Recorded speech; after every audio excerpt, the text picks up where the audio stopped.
Inside a tavern, the talk of the town is all about monsters in human form. One of the men says they call themselves demon soldiers. He then recalls an incident that happened in the city 3 days ago, where 7 mages were brutally taken out by the demon soldiers. His friend gets spooked and asks if these soldiers are really that strong. The older man replies that strong doesn't even begin to cover it, because they have human-level intelligence and magical power even greater than dragons. The young man then questions why such powerful monsters are hunting mages, and according to the rumors, they're looking for something very specific. Suddenly, the scene shifts, and a mage shoves a man while yelling at him. Our hero, Sotel, falls to the ground, completely surprised by the woman's reaction. The mage, Amira, complains that he got a little too handsy for a simple healing spell. Sotel then apologizes for the misunderstanding,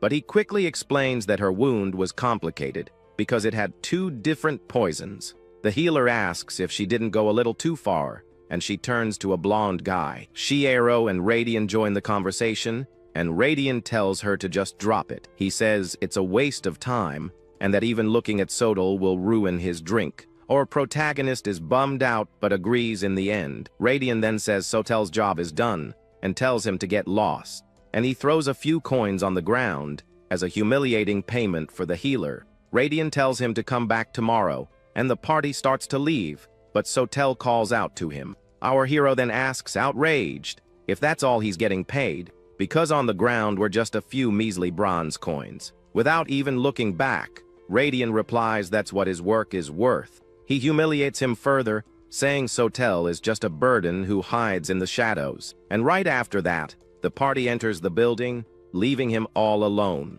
Meanwhile, inside, people recognize the famous rank of party. Everyone admires the trio and comments that they'll be rank S in no time. Outside, our protagonist stares at the closed door and lets out a sigh.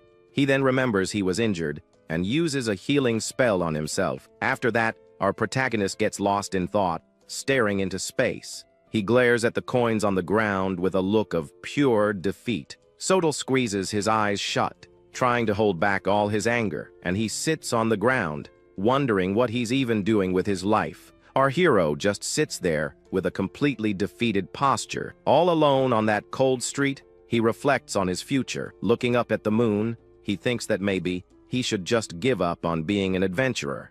But he quickly ditches the idea, since he has no other skills and no money saved up. Suddenly, he gets up and decides to stop thinking about all this depressing stuff. After all, he decides he's going to go out for a drink, because saving money is just plain sad. While walking peacefully, Sotel is caught off guard by a blast of purple energy. He feels the impact, completely clueless about what's happening. The blow hits him square in the gut, causing considerable damage.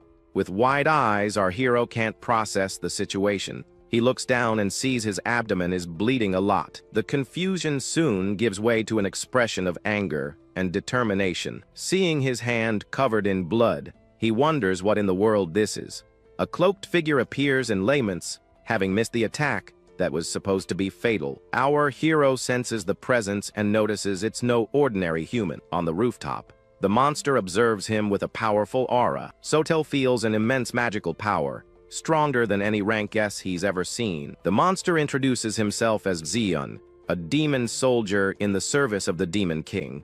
With a wicked smile, he says he's finally found him, and right after, he reveals that his mission is to take the life of the healer, Sotel. Our protagonist doesn't understand how a demon soldier knows him. Zeon attacks again, but Sotel manages to defend himself with his staff. Even while blocking, our protagonist is pushed back by the force of the blow. He quickly uses the spell Angelic Heal to patch up his wound. The demon is impressed by his speed, and Sotel thanks him for the compliment. Now healed, he gets ready for the next round of the fight. Our hero charges at Zeon with everything he's got, but the demon taunts him, telling him to stop holding back. Sotel replies that he's not messing around, and realizes the monster really wants to end him. He doesn't get why, since he considers himself just a washed-up rank F healer. Zeon is completely shocked by our protagonist's statement. The demon then asks if he really doesn't know the extent of his own power. Our protagonist is confused, and Zeon calls him a wasted treasure, and he reveals that he possesses a 1-in-1,000-year ability. Suddenly, Zeon attacks him by surprise, and Sotel screams, not understanding what's happening. The strike is too fast and hits our hero dead on. In the blink of an eye, Sotel's head is separated from his body. Zeon explains that even incomplete, his power would become a threat in the future. Our protagonist is disoriented as his consciousness slowly fades. He sees his own body on the ground and wonders if he's really going to go out like this. Suddenly, a strange memory surfaces in his mind. In it, he sees Radian and Amira on top of a cliff, and he also sees himself fighting desperately against terrifying monsters. The faces of his old teammates appear in his thoughts. He remembers how he was excluded by the party and realizes he doesn't have a single good memory. The last thing he sees is the silhouette of Radian confirming his failure. His last memory is the contemptuous look from his former comrades, all while the demon Zaun watches him with a satisfied smirk on his face. The red glint in the monster's eye reveals its malicious and cruel nature. And Sotel's last thought is that he had a really crappy life. But suddenly, the darkness vanishes and gives way to a beautiful, sunny landscape. Unexpectedly, a blue eye slowly opens, taking in the sunlight. Then, it widens in pure shock and surprise at the situation. Our hero jumps to his feet, totally confused by what he's seeing. He wonders where he is. A sweat drips down his face. Looking at himself, he notices his body is different, much younger. Our hero is all alone in the middle of a forest under a massive tree. He then stares at his hands and notes that they don't have any scars anymore. Confused, he touches his chest because he's sure he should be dead. He gets up and walks to a lake,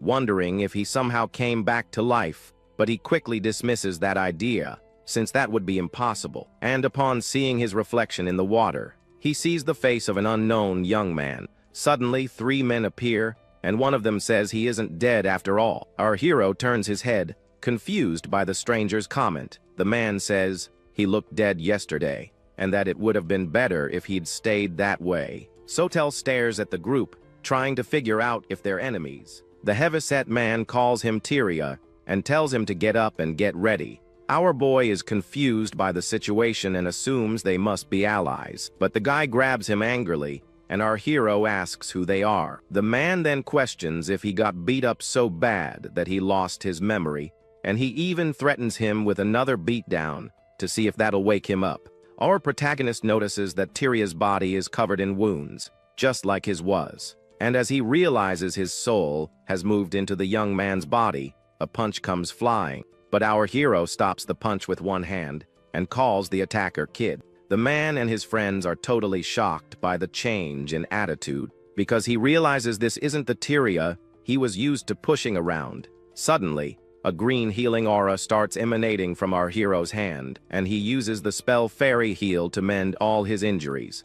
One of the cronies is surprised and asks when he learned to use healing magic. Our protagonist then replies that he's not the Tyria they knew anymore. The big guy gets ticked off by the response and takes his anger out on a nearby bird, and he yells at our hero not to get cocky just because he got a little stronger. He then threatens to kill him and tells his friends to attack with everything they've got. Our protagonist feels genuinely annoyed for the first time in a long while. He thanks Tyria for the body and prepares to teach these guys a lesson. And then he lunges forward with absurd speed toward the 2 goons. With impressive speed, he grabs the head of the first goon, and with a single, powerful blow, our hero knocks him out instantly. He then turns to the next one and warns him that he's up. The second goon gets furious and yells at him not to underestimate them. But our protagonist dodges the punch with ridiculous ease, and he lands a powerful counter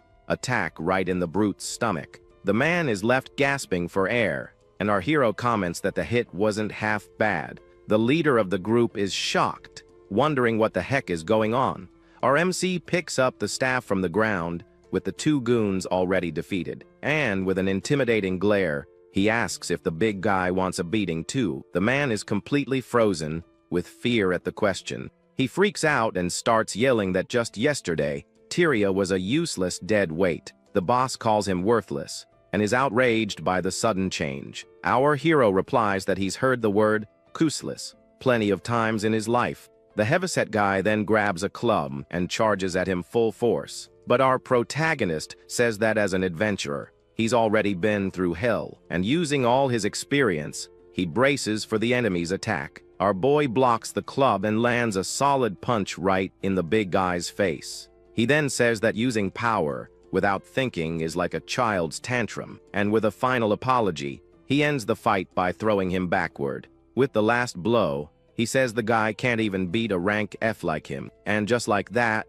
all three bullies are down for the count, totally defeated. Our hero then hopes this has cleared up some of Tyria's resentment, but he wonders how such an agile and strong young man was treated so poorly, and if the body belongs to Tyria, how was he able to use his own healing magic? Our protagonist still can't believe he's been given a second life and feels lost. Suddenly, something on the ground catches his attention while he's thinking. Near his foot, he finds a slightly crumpled piece of paper. Upon picking it up, he discovers it's a status examination form. The paper reveals that Tyria was an adventurer and a rank F swordsman.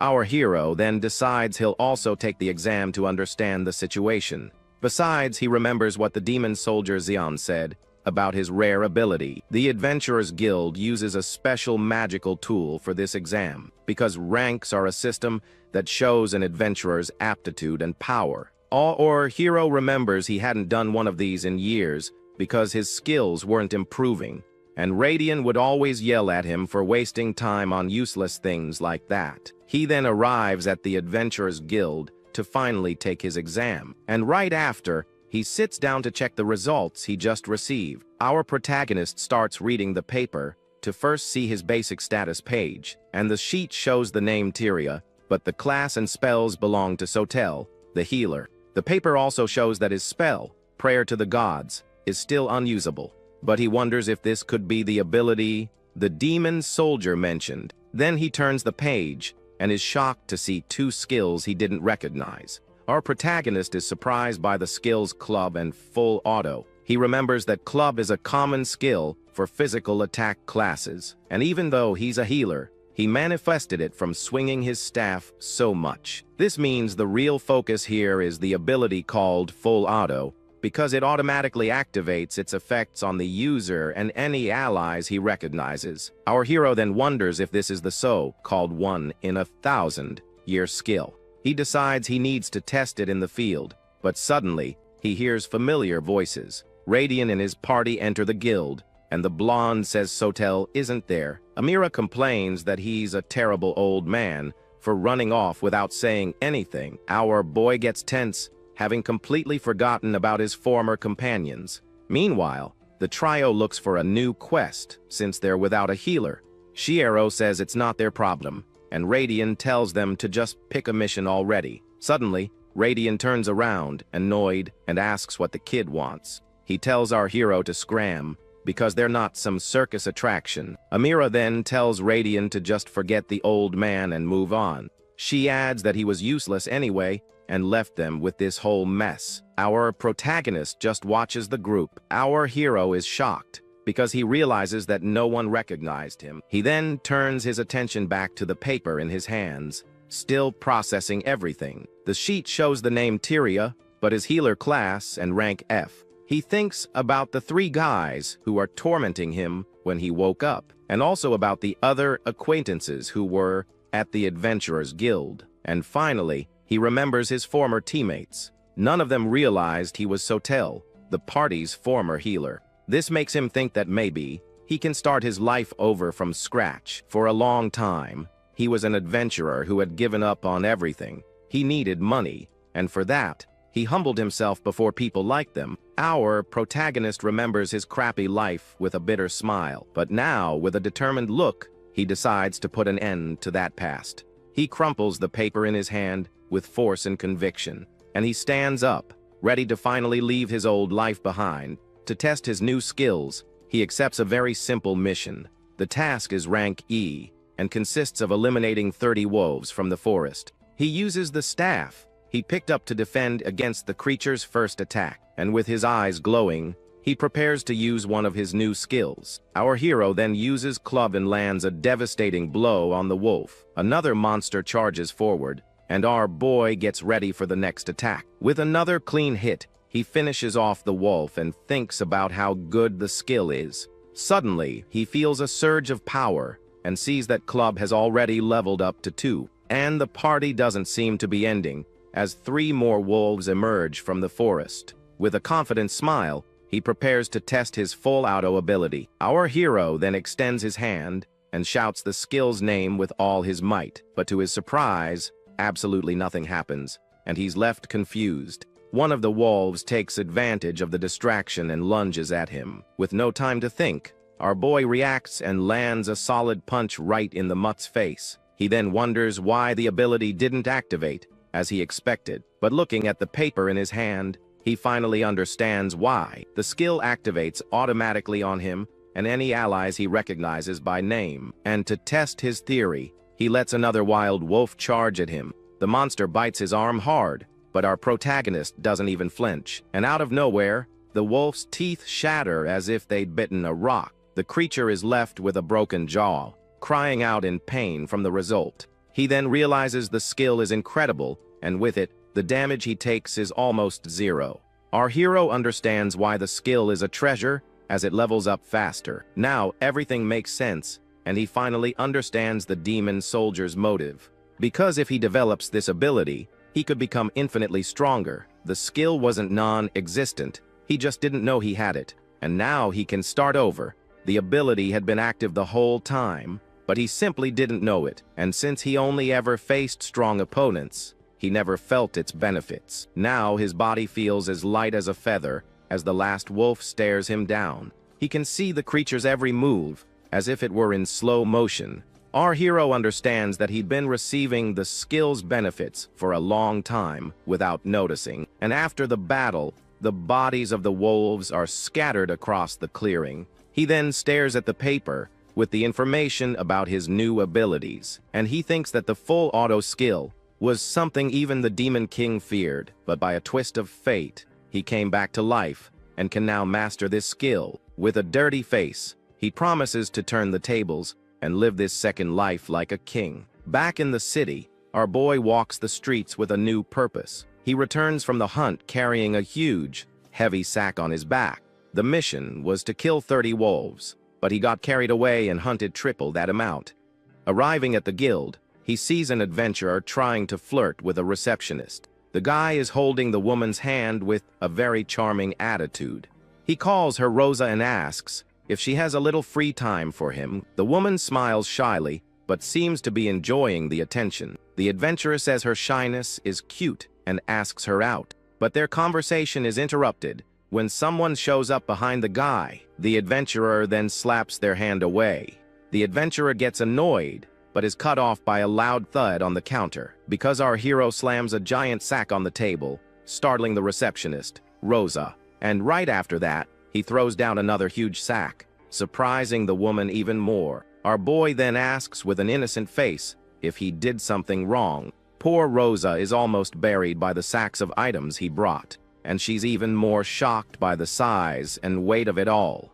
Our protagonist hands over the mission paper and says he's here to turn in the quest. The woman takes the paper and is shocked to read that the mission was for 30 wolves, and her jaw drops even further when she sees the amount of loot he brought back. He then apologizes and says he accidentally hunted a little extra. The adventurer who was watching him is speechless at the scene he just witnessed, because this rookie named Tyria seemed to have an incredible skill. Our hero asks if it's a problem, but Rosa excitedly cuts him off. She congratulates him on completing the mission and is happy with the result, and says that for a healer to bring in so much loot alone is impressive. Our boy feels a bit flustered by the compliment and just says thanks. Rosa says that at this rate, he'll be promoted to rank E or even D in no time. In his past life, he only ever received fake smiles, but now he feels refreshed, and with a smile on his face, he thinks about how being young is a really good thing.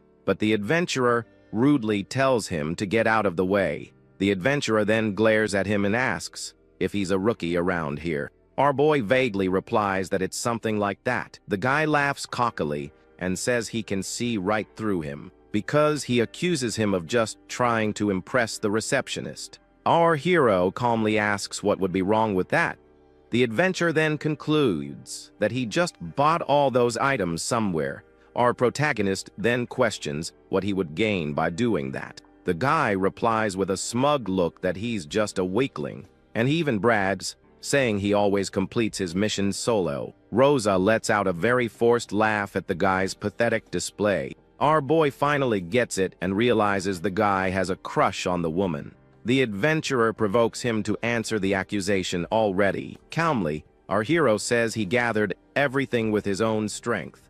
The guy doubts it, since the wolves he hunted have resistance to magic. Our protagonist then says that unfortunately, he can't use attack magic, so he simply used his staff to take down all the wolves. The adventurer starts laughing, thinking it's all just a joke. He then says our hero is stronger than he looks, and grabs the sack.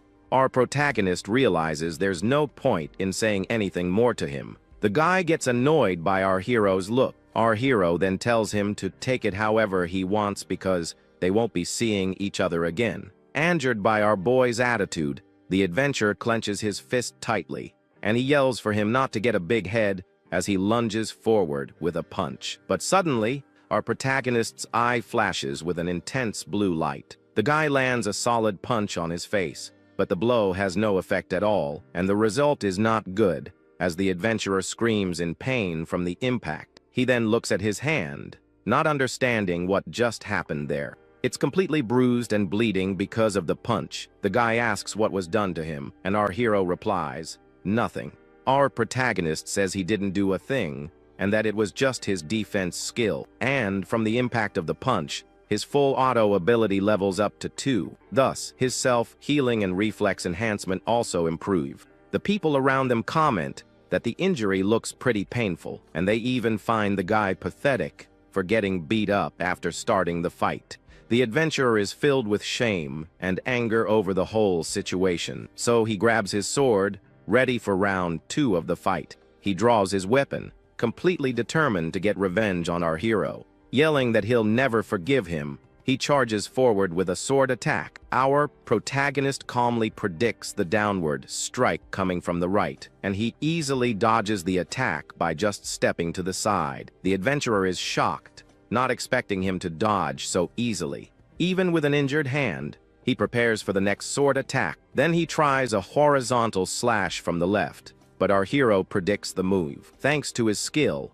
he can read his opponent's every movement. It's as if his brain and muscles were directly linked. The fight continues, and now the two face off on top of a table. The guy gets desperate, because losing to a rookie would be a joke. Completely losing it, he screams that he's going to end our hero's life. Our protagonist then challenges him to see if he can deliver on that promise. With his opponent completely losing it, our hero decides it's time to fight back. So, the adventurer lunges forward with a rage-fueled sword strike, but our protagonist dodges the attack with impressive ease, and the guy calls him a pest.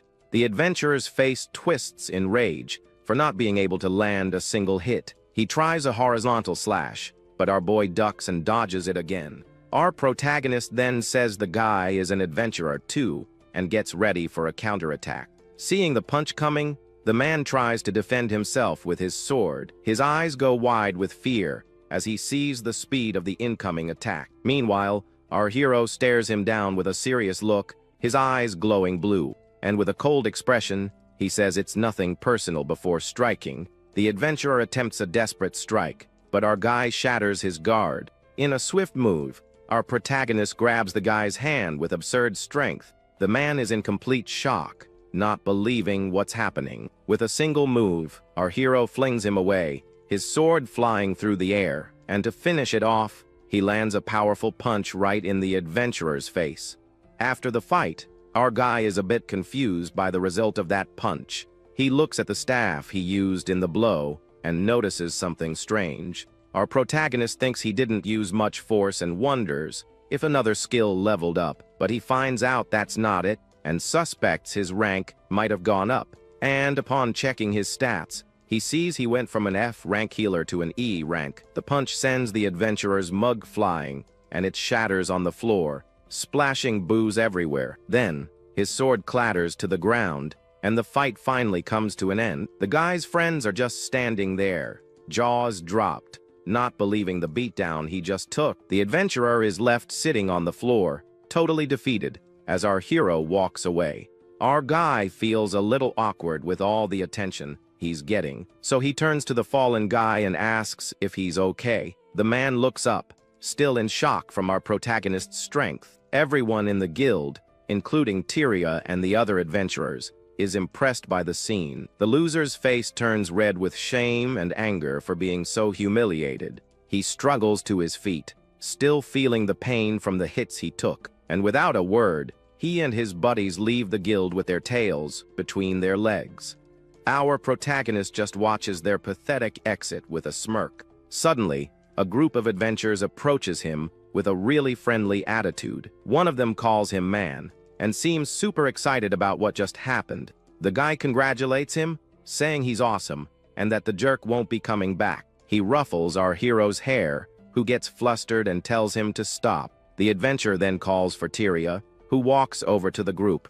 The young woman thanks our boy and apologizes for him getting involved in the mess. Our protagonist says it wasn't her fault, while the other guy is still hugging him, but Tyria looks away a bit awkwardly, as if she wants to say something more. Our guy smiles and tells her not to worry, because he just really didn't like that dude. Her reaction leaves Tyria with a surprised look on her face, but then she breaks into a smile and gives him a genuine thank you for the help.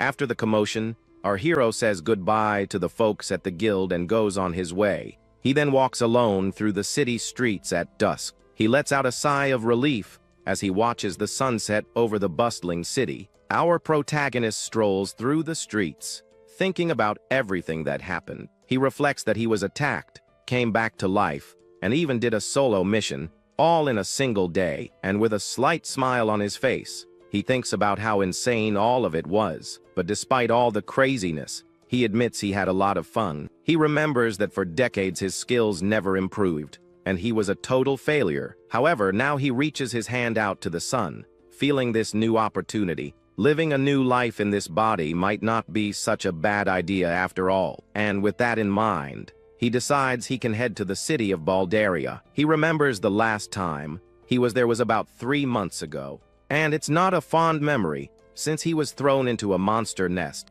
His old companions pushed him in there just for kicks. Back then, he was full of energy and wanted to eat until he couldn't move. However, with Radian and the others around, he couldn't do what he wanted. He'd end up just eating vegetables, while watching them devour all the meat. He remembers Shiero once gave him a piece of meat out of pity, but it gave him such bad indigestion that he got really sick. However, with this new body, he feels like he can eat as much as he wants without any problems.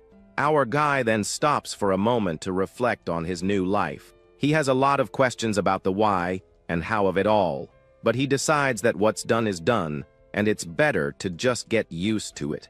With a clearer mind, he enters a house to start getting ready. Decided, he says there's no time like the present and goes to pack his things. Our protagonist then grabs his bag to start organizing his items. He sits on the floor and begins to sort everything he'll need for the trip. With a smile on his face, he feels like a kid before a field trip, and soon after, he says the preparations are almost all set. However, he didn't count on a small snag in his plans. As he stretches, he realizes the kid's body was really well built. Because of that, he decides he needs to buy new clothes before he leaves. Next, our hero starts boiling something in a pot over the fire. Carefully, he removes the hot pot to finish his preparation. Inside is a potion made with 7 types of herbs and his own magical power. He thinks the name, Toxic, is a bit over the top and wonders who came up with it. Despite the weird color, he guarantees the potion's effectiveness is the real deal. But suddenly, the front door is busted open with absurd force. Our hero whips around, startled by the noise and the debris flying everywhere, and with a shocked expression, he wonders, what in the world was that? Suddenly, a little white wolf jumps on our hero, catching him by surprise. The The little guy knocks him to the ground and stays on top of him, all excited and happy. With its tongue out, the little wolf barks cheerfully at the young man. He's confused and wonders where on earth that puppy came from. Just then, a sinister fog appears out of nowhere, and our boy protects the animal. This fog transforms into a red monster with very sharp claws. The reflection of the fearsome creature appears in the protagonist's eye, leaving him shocked. He's thrown back by the beast's aura and wonders if it's real. The monster stares down the young man, who has no idea who this enemy is. The creature lunges with a swift blow, but our hero manages to dodge just in time. He then complains that problems just keep showing up one after another. The little wolf looks at him with an expression that almost seems worried. Our protagonist gets annoyed and says his day is full of disasters. At that, the little puppy makes a cute sound, as if asking a question. He faces the monster and tells the animal not to worry, because he'll protect it. At that moment, he notices the little wolf has a few scratches on its back, so the healer uses his angel healing magic to treat the wounds. Now fully healed, the little wolf looks much healthier and happier. Our hero gives a slight smile, relieved that he was able to help the little guy. Then he picks it up and decides to end this fight as quickly as possible. The fearsome creature prepares to attack, its red eyes glowing. With that, our hero grips his staff with all his strength, ready for battle. He then strikes the monster's arm with a powerful and precise blow. Even so, the enemy's strength pushes him back along with the little wolf. Our boy becomes thoughtful as he notices something strange about the beast's attack. The shadowy creature advances again, its tentacles ready to strike. Annoyed, he complains that the monster is wrecking his house like it owns the place, and with a shout, he lands a devastating blow right in the middle of the creature. The young man swiftly dodges another of the shadowy foe's attacks. The monster's body dissipates a bit from the staff's impact, but the fog creature quickly regenerates, returning to its original form. With a determined look, our protagonist prepares to continue the fight. He thinks that if he keeps this up, he'll eventually run out of energy. The hero complains that this whole situation is quite problematic as he defends himself, but as he blocks a blow, he feels something odd about the enemy's strength. The monster attacks once more, but our boy manages to defend himself. His eyes focus on the battle as he starts to understand what's going on. A memory of the blow's impact makes him realize the truth about the monster. The creature's attack left a nasty hole in the wooden floor of the house. However, he finds the hole too shallow and wonders if the beast is holding back. He then wonders why the enemy would be restraining itself in this fight. With a face full of anger, our hero continues to defend against the beast's attacks. One of the strikes hits his neck, but the wound vanishes instantly. At that moment, his self-recovery ability activates, healing the damage. With a confident look, he thinks about how useful this healing skill is. The fog creature then prepares for another powerful attack. With a fearsome roar, the monster opens its arms and charges with everything it's got. The beast advances, but our protagonist looks at it with a different expression. Just then, he gets an idea and wonders if the monster is weak against healing power. The creature attacks with its arm, which looks more like a sharp tentacle. The blow destroys another piece of the house, kicking up wood dust. Seeing this, our hero prepares to finally test his new theory. He decides he won't waste time thinking, and will find out through action. So the young man uses his fairy healing magic directly on the monster. The creature screams in pain as the healing magic deals an absurd amount of damage to it. With a victorious smile, our protagonist realizes he hit the mark.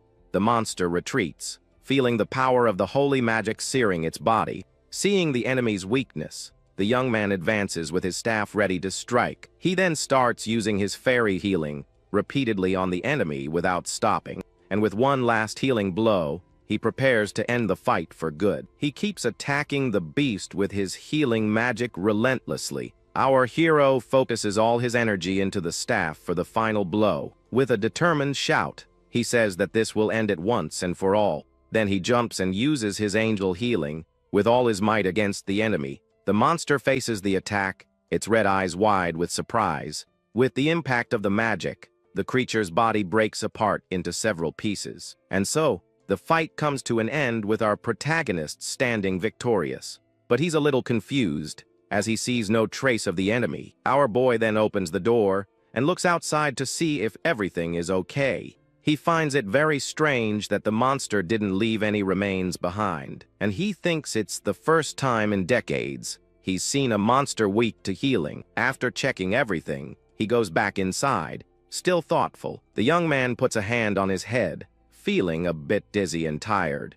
Then he wonders if he might have used too much mana in the fight. But suddenly, he feels a strange sensation coming from the boy's body. His full auto skill levels up, and he finds its growth rate to be way too fast. With that, he wonders if the boy, Tyria, had something special about him. At that moment, he turns and sees the little wolf staring at him intently. The little guy seems to be in a guarded stance, suspicious of what happened. So our hero approaches and tells the animal not to be so defensive. With a calm gesture, he holds out his hand and says that everything is fine now. Unexpectedly, the little wolf lunges forward and swats our hero's hand away. The young man is left completely confused as the animal stares at him seriously. To his surprise, the white wolf speaks and asks if he isn't Tyria. The animal then asks where Tyria is and why he has that appearance. Completely in shock, our protagonist can't believe the puppy just talked.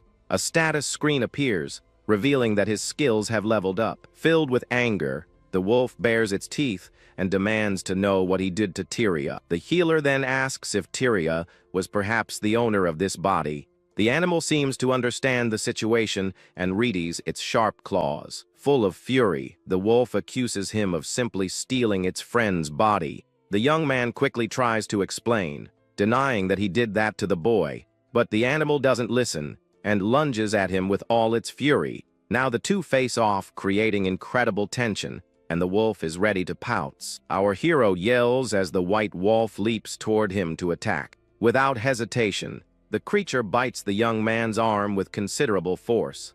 Even with the bite, he maintains a serious and focused look on the situation. The wolf stops for a moment, looking very confused by the result of its attack. The animal keeps biting his arm, but it doesn't seem to have any effect. The healer then asks what happened all of a sudden. Since the bite didn't hurt, the wolf stops its attack and complains that its stomach hurts. Our hero is confused and wonders if it still had some injury. But in reality, the little guy was just hungry and asking for food. The healer then gives an awkward smile upon understanding the situation. With that, he serves the potion he prepared, and the wolf devours it instantly. The young man watches the animal eat with a very suspicious look. The little wolf is amazed by the taste and says, "It's overflowing with power." Our boy finds that very suspicious, as the animal started speaking more clearly. So he asks if dogs can have that kind of soup. The animal replies that it's not a dog, so there's no problem. The young man keeps staring at the beast with a look of disbelief. He then comments on the wolf's dog-like appearance, which it ignores. Then our hero says,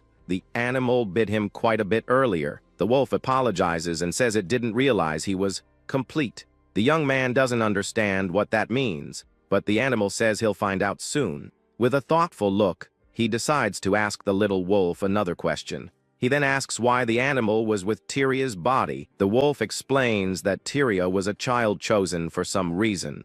The creature says it had the mission to care for and protect the boy. Our hero then says it should be panicking because Tyria is already gone. The wolf nods in agreement and says that what he said is true. It then smiles and says that must have been the boy's destiny. Our hero says that Tyria was 18 years old and that what happened is a shame. Therefore, the creature says its mission now is to guide our protagonist. The young man gets a bit tired of hearing that same story again. He then changes the subject and asks what that monster from before was. After all, he had never seen a fog creature that was weak to healing magic. The wolf then replies that, to be honest, it doesn't know much either. It only remembers being suddenly attacked when it went out to look for Tyria. The healer gets stressed out because demons and strange monsters have appeared.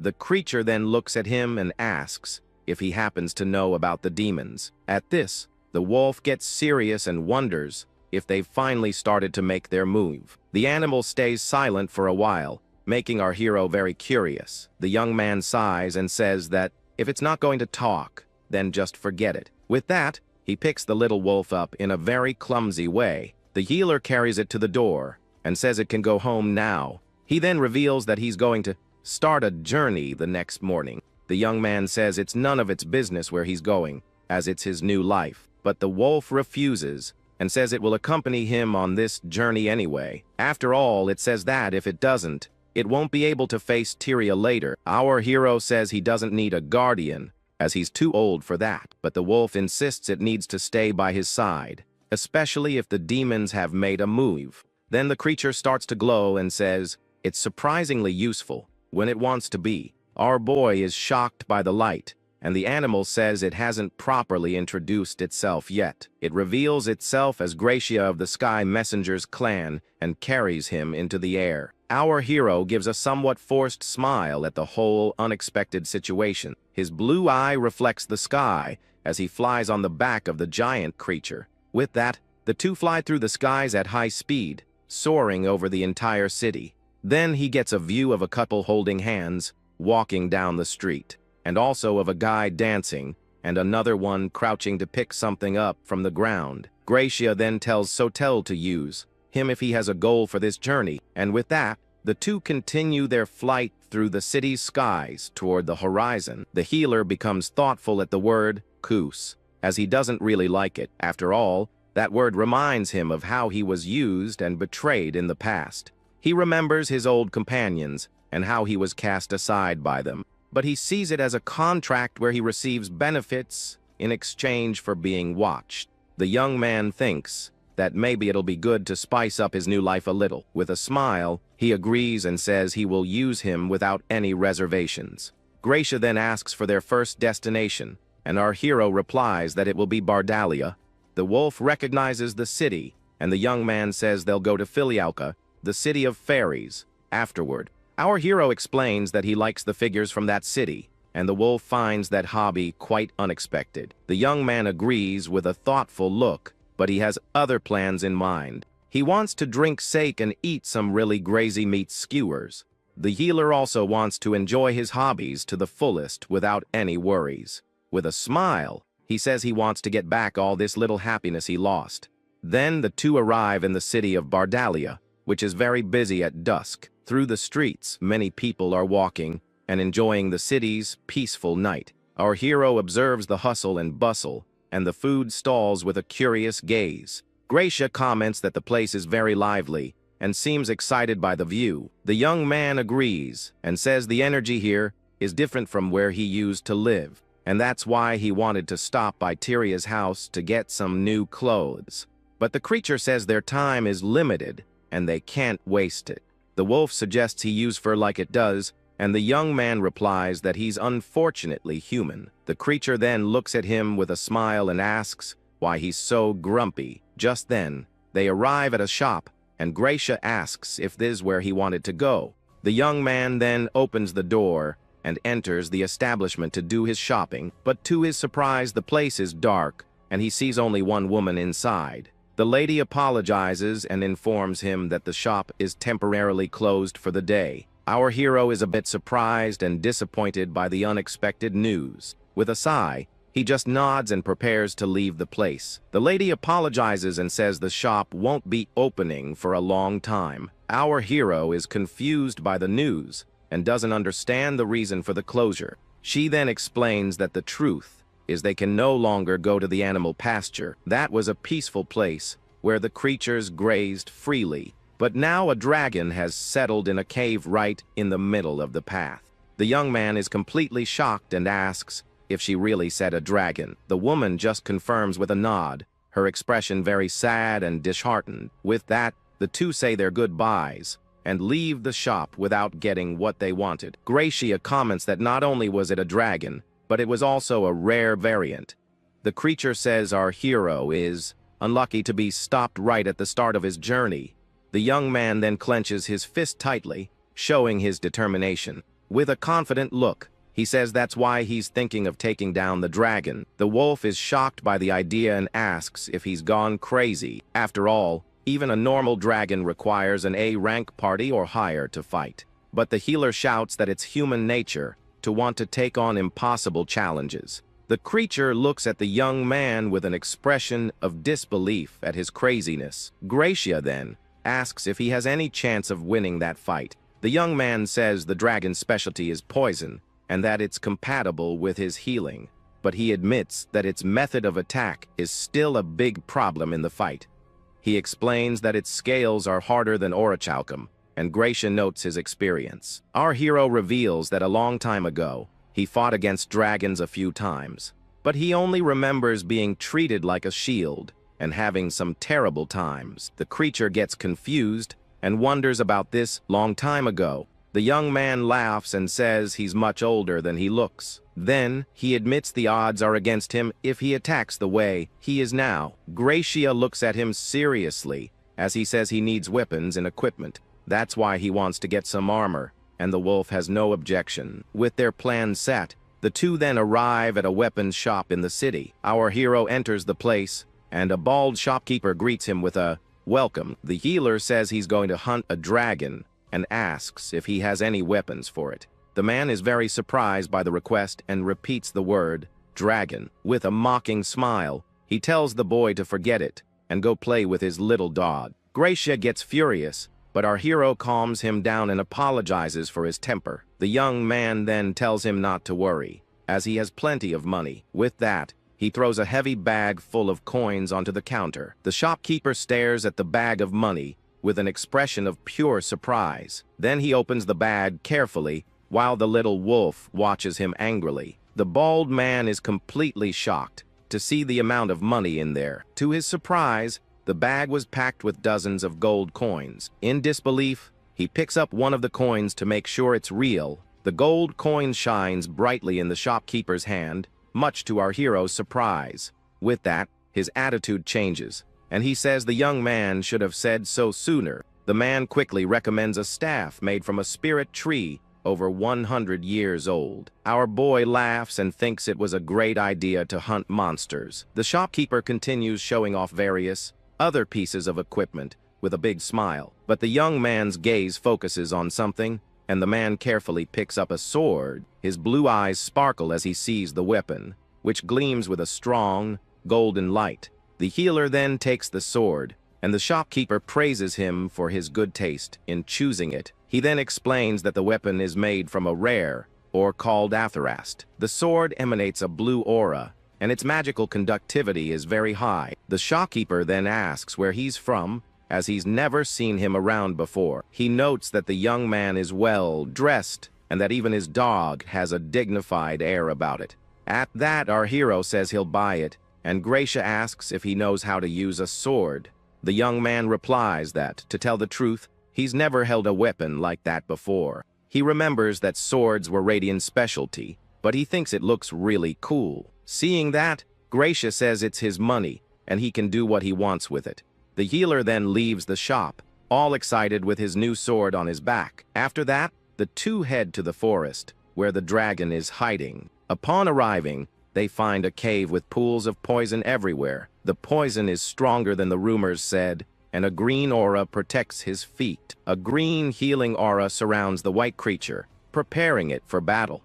With the skill active, the healing effect is constant, and he asks if the wolf is nervous. But the young man replies that he's not nervous at all. In fact, he's very excited. Gracia then says that's great, because it has high expectations for the battle. With everything ready, the hero turns and, along with his partner, enters the dark cave. The creature stares into the darkness, thinking about the power they had sought for so long. After all, that is the true nature of the legendary skill that appears once every 1,000 years, and with the dragon hunt, he'll finally be able to verify its true essence. It all goes back 2 years ago when a silver-haired warrior used her purple powers against the danger. Then a colossal dragon with pink scales and red eyes appears, glowing brightly in the darkness. With that, the group of adventurers faces the giant beast in a life or death battle in the middle of an open field. At that moment, The healer's hands prepare to cast a powerful restoration spell on his allies.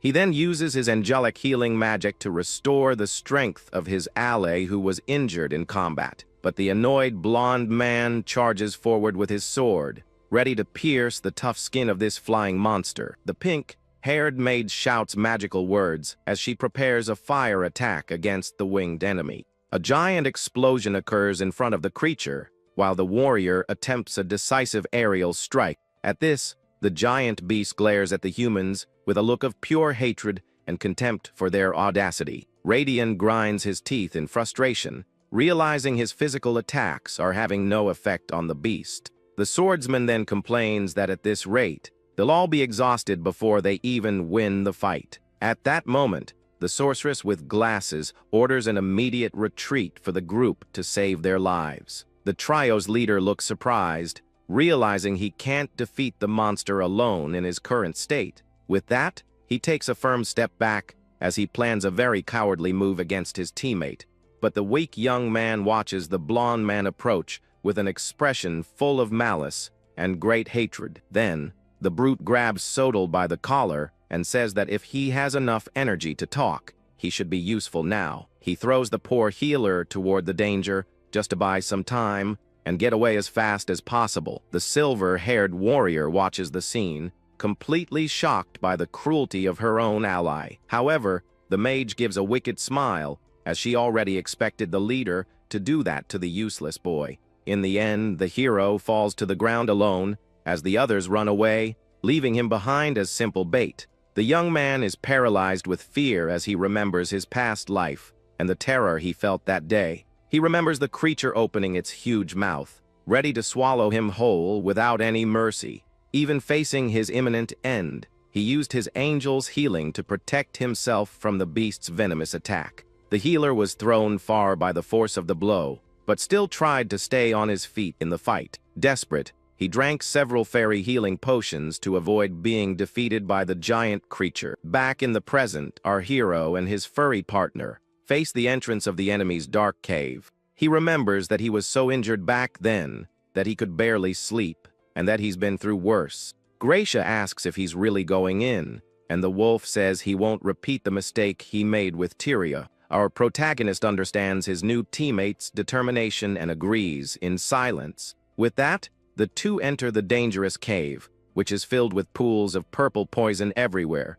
The poison bubbles on the ground while more drops fall from the ceiling, making the environment quite deadly. The young man warns that breathing is getting difficult, and that even the dragon's breath can be dangerous. The white creature gets scared and complains that he should have warned him about this long before they went in. Our hero smiles and tells the wolf not to worry, because the full auto skill affects him too. He then understands that the ability activates on its own for him, and any allies he recognizes by name. Gracia gets super excited by the news, and says he's counting on the healer's power. The pair then advances deeper into the sinister cave, surrounded by a very intimidating purple aura.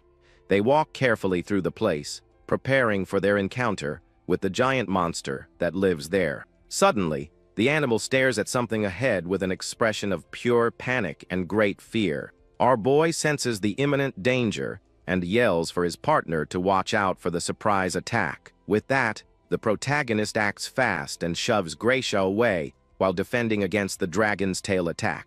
The poison-covered tail whips through the air, and the creature finally reveals itself completely in the dark cave. The monster's body is covered in a purple goo, and its red eyes glow with a thirst for battle. But despite the danger, our hero remains calm and faces the beast with a serious and very determined look. The dragon then attacks again with a powerful swipe of its tail, trying to crush the young man at once.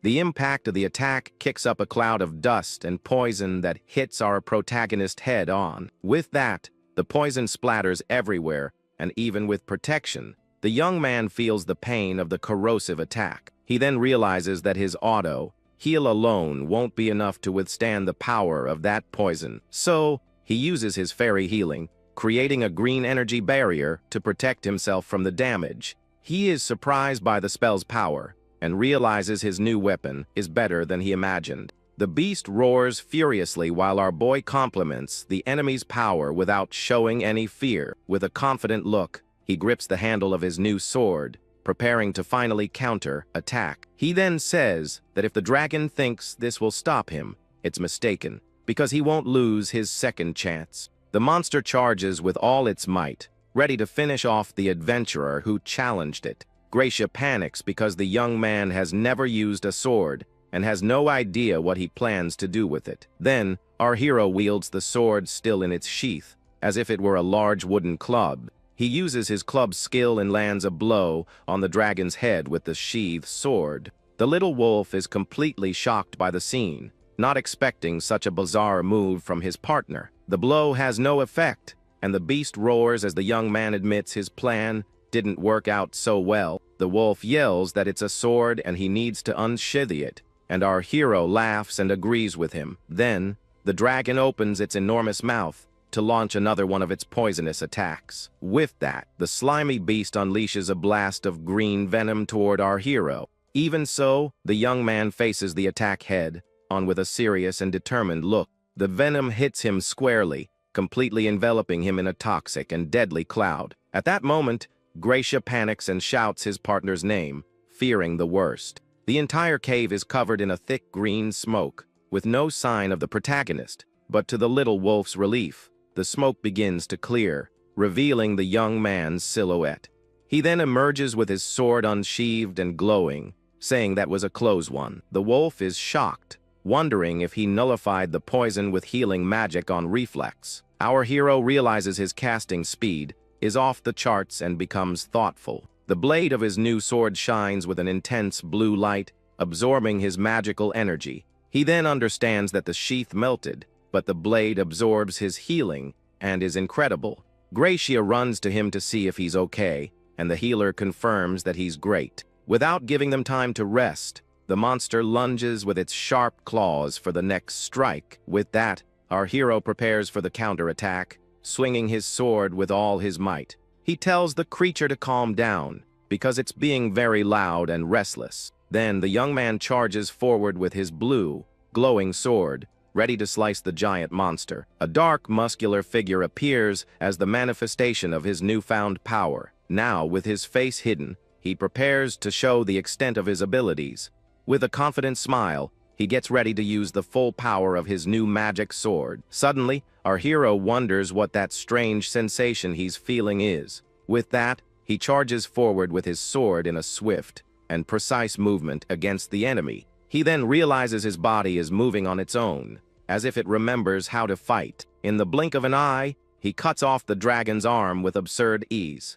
The young man then pierces the beast once more, as if acting on pure instinct. His eye glows blue, as he says he's seen that move before in the fight. His sword glows intensely as he prepares for the next attack. The monster roars in pain, feeling the deep cut the young man just made. Even with the serious injury, the slimy creature doesn't give up and remains standing. Our hero faces the wounded dragon calmly and with a very serious look. He then closes his eyes and seems to finally understand what is happening. With that, he realizes that Tyria's will still remains in that body. He remembers that Tyria was an F-rank swordsman and that his body has memories. Now he understands the feeling he had, because it was the boy's will to fight. The healer then calls out to Tyria and says they will fight together from now on. The dragon glares at the young man with its red eyes full of anger and hatred.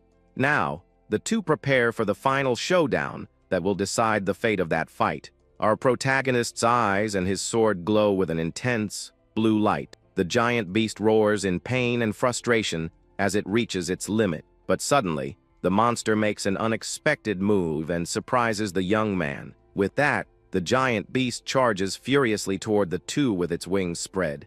But the little wolf seems to have a very bold and sneaky plan in mind. Suddenly, the dragon turns and tries to escape by flying far away from the battle. Gracia then bites the monster's tail and is carried along in its escape. The creature flies out of the cave at high speed with the hero's partner. It soars into the open sky while our protagonist watches everything from the ground. The monster continues its desperate escape through the skies of that region. The wolf gets furious because the dragon is treating him like a simple animal. He then uses the barrel on his back to force open the enemy's mouth, baring its teeth. The white creature shows that it's not messing around. With that, the giant beast lets go of the little wolf, who falls toward the ground. Our hero watches everything from below, not knowing what to do in that situation. Gracia then shouts his partner's name, asking for quick help. He calls him to battle and tells him they should go all out against the creature. Our protagonist then mounts his partner in mid-air with a perfect jump. Now together, they will show that the sky doesn't just belong to the dragon. The young man laughs and uses his healing on the wolf, who hates being called a dog. Gracia reveals himself to be a sky farer and charges ahead at full speed. The duo flies, and the healer attacks the winged monster with an aerial strike. He says that next time, they should take it a little easier. Our hero shouts that he'll want to hear the full story about the sky farers later. With that, he dives toward the dragon, ready to deliver the final blow to the creature. His sword glows intensely as he prepares to pierce the monster's thick scales. Then, the sharp blade pierces the giant beast's flesh, releasing a powerful purple energy. He holds on tight to the sword as the dragon's body begins to fall toward the ground. With a single, well-aimed strike, the monster's head is separated from its body, and the fight comes to an end. Our hero then says that one day, they will sit down and talk about everything calmly. With a smile, he says they have plenty of time in this life to catch up. After the battle, the dragon's body lies in the river, and our hero rests on a rock. He stares at the water with a thoughtful look, processing everything that just happened. At this, his partner approaches, and he looks up at the sky with a feeling of victory in his chest. He holds his sword and says to himself that he finally managed to defeat the creature. With his own hands and that sword, he overcame his first great challenge alone. That was the first victory he achieved by himself, and also a testament to Tyria's life. The young man who passed away beside him is still etched into that body in his memories. With this in mind, he grips the sword's hilt with strength and determination. Our protagonist then says he needs to value this new chance and the boy's memory. He is no longer a burden or a dead weight, because now he has managed to defeat a dragon on his own. Gracia then asks if they are leaving already, and our hero confirms with a serious look. He says that from now on, he will keep growing to clear away his regrets and Tyria's. With the victory, his full auto skill levels up, improving all of his stats at once. At this, his partner Gracia looks at him, satisfied with the outcome of the fight. The young man still feels Tyria's presence by his side, as if they were connected by the battle. The wolf then calls his old friend's name, with a tone of regret in his voice. He admits that he was wrong and that's why he lost Tyria, but now he can't make the same mistakes again. Therefore, he promises to guide our hero, so that together they can fulfill the young swordsman's will. With a determined look, the creature says that to do so, he also needs to prepare for the future. The scene then changes to the city of Balderia, where night falls peacefully over the houses. From above, a mysterious cloaked figure observes the city with a very sinister blue crystal ball. In the sphere, he sees the image of our hero and his partner after their victory against the dragon. The strange being says that for a human, the young man is quite impressive, but still not enough. With a single gesture, he shatters the crystal sphere into many pieces very coldly. The figure then sits on a rooftop, observing the city with a malevolent gaze. He reveals his red eyes and a sinister smile, saying the young man has annoyed him. Meanwhile, the night continues peacefully in the city, with stars shining in the purple sky. The scene changes again, and now we see the sign of a bustling tavern full of people. Inside, our hero and his partner are sitting at a table, enjoying the place. The shop lady thanks them for defeating the dragon and saving her business. The young man is eating peacefully when he notices his partner is also eating at the table. He then tells the lady not to worry, as he did it simply because he wanted to. In the tavern, the owner thanks the young man and the white wolf for accepting the job so kindly. She mentions that the dragon has been defeated and the local livestock survived, despite losing a lot of weight. With a sigh, the woman confesses she was ready to close the restaurant because no one would accept her quest before. The young adventurer continues eating and comments that it would be a huge waste to close a place as good as this one. The owner then thanks him from the bottom of her heart and looks at the hero with a great sense of gratitude. But she soon asks them to come back in the future because they haven't seen everything the establishment has to offer. Smiling, the dark-haired man replies that he will definitely be back, as he's eager to try more of the house specials. The atmosphere in the place is very friendly as other customers enjoy a relaxing evening in the quiet village. At that moment, the young man devours another piece of meat and realizes his appetite seems to have no end. He reflects that being young is truly the best thing in the world as he hears his furry partner call him loudly. With that, the white animal is delighted with the roasted meat and hastily asks for more food at the table. But the protagonist hands over another plate and warns the little wolf not to overdo it during their dinner. The inn remains very lively as the travelers finish their meal to soon continue on their journey across the world. Shortly after, the pair departs on their mount and crosses the fields under the moonlight, passing by a calm river. The healer asks if their next destination is indeed the fairy city called Filialka to see a famous major event. It's a magic performance where a dancer performs incredible moves in the middle of a packed arena. But the furry beast questions the point of watching magic tricks that serve no useful purpose.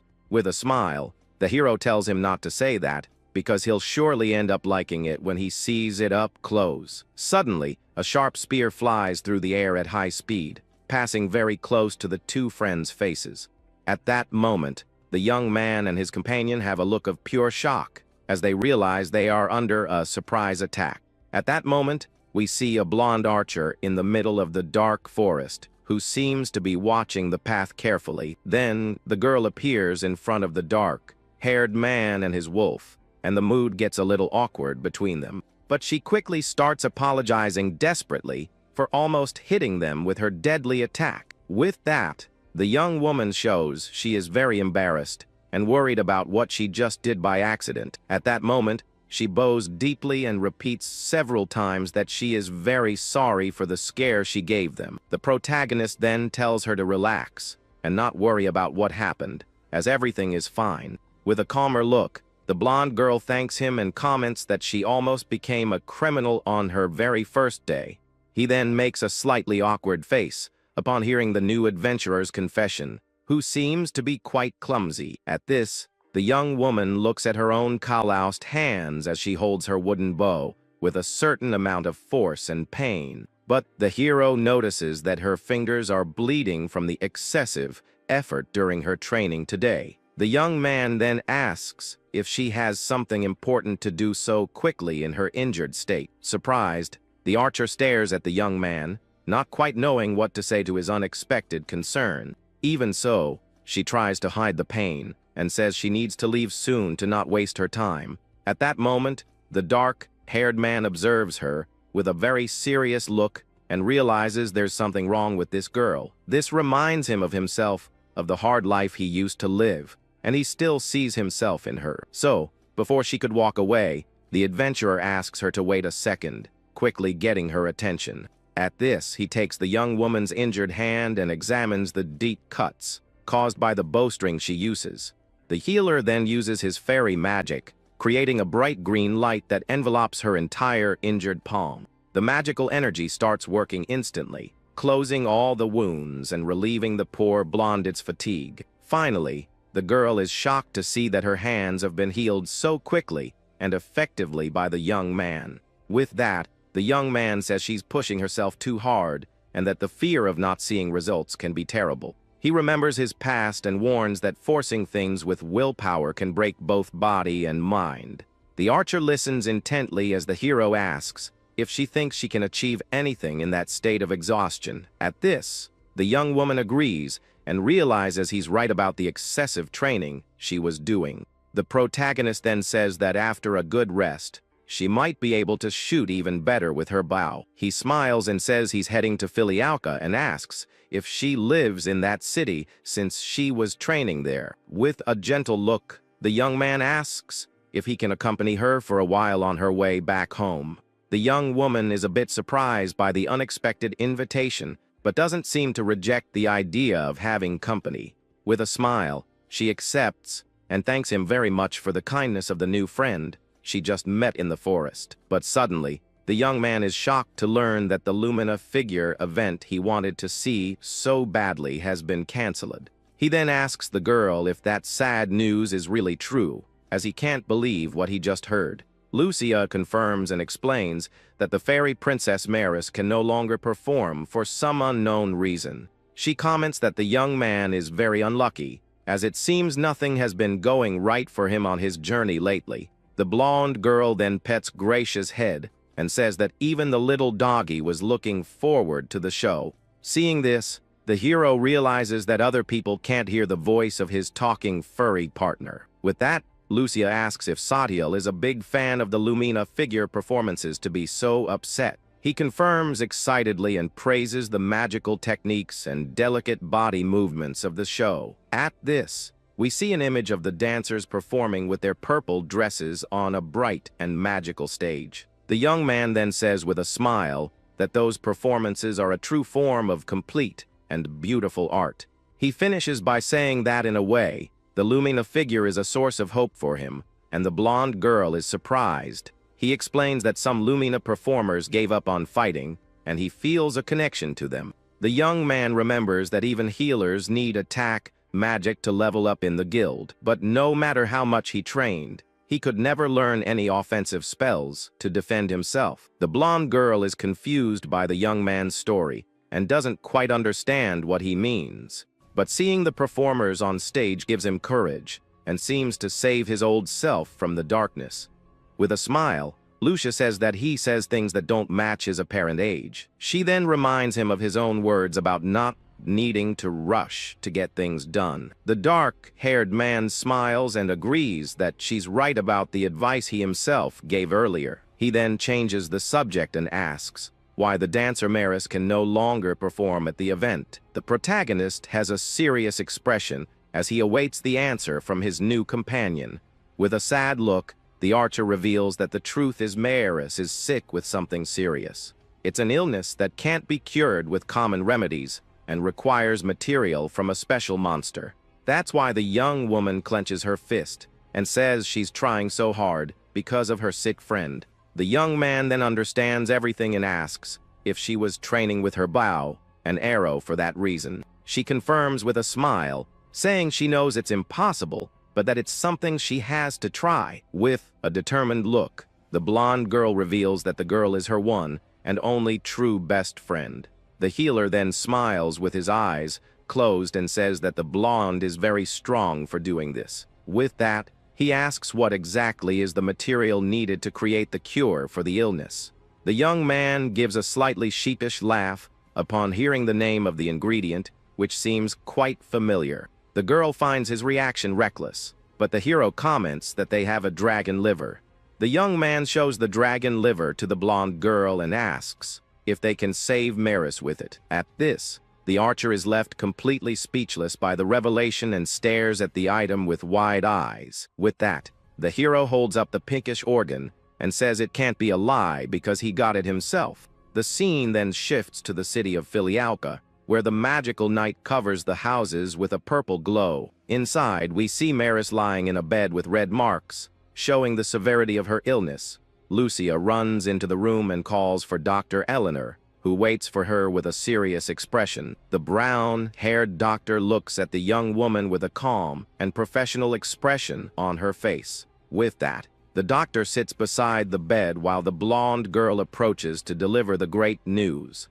Crying with happiness, Lucia shows the dragon liver she obtained for her friend's cure. From the doorway, the protagonist watches the whole scene in silence with a very calm expression on his face. The woman in white then looks at the item with a very suspicious surprise in her eyes. The healer continues to observe the interaction between the two with a serious and very wary look. At that moment, he asks if that is really enough to cure the girl in the bed. The doctor then hugs Lucia and says that this is wonderful for the patient's treatment. The young man watches the scene from afar as the blonde girl cries, with relief on the older woman's shoulder. But our hero is confused by the situation and wonders what is really happening there. The doctor then gives a strange and mysterious look that makes the atmosphere in the room very tense.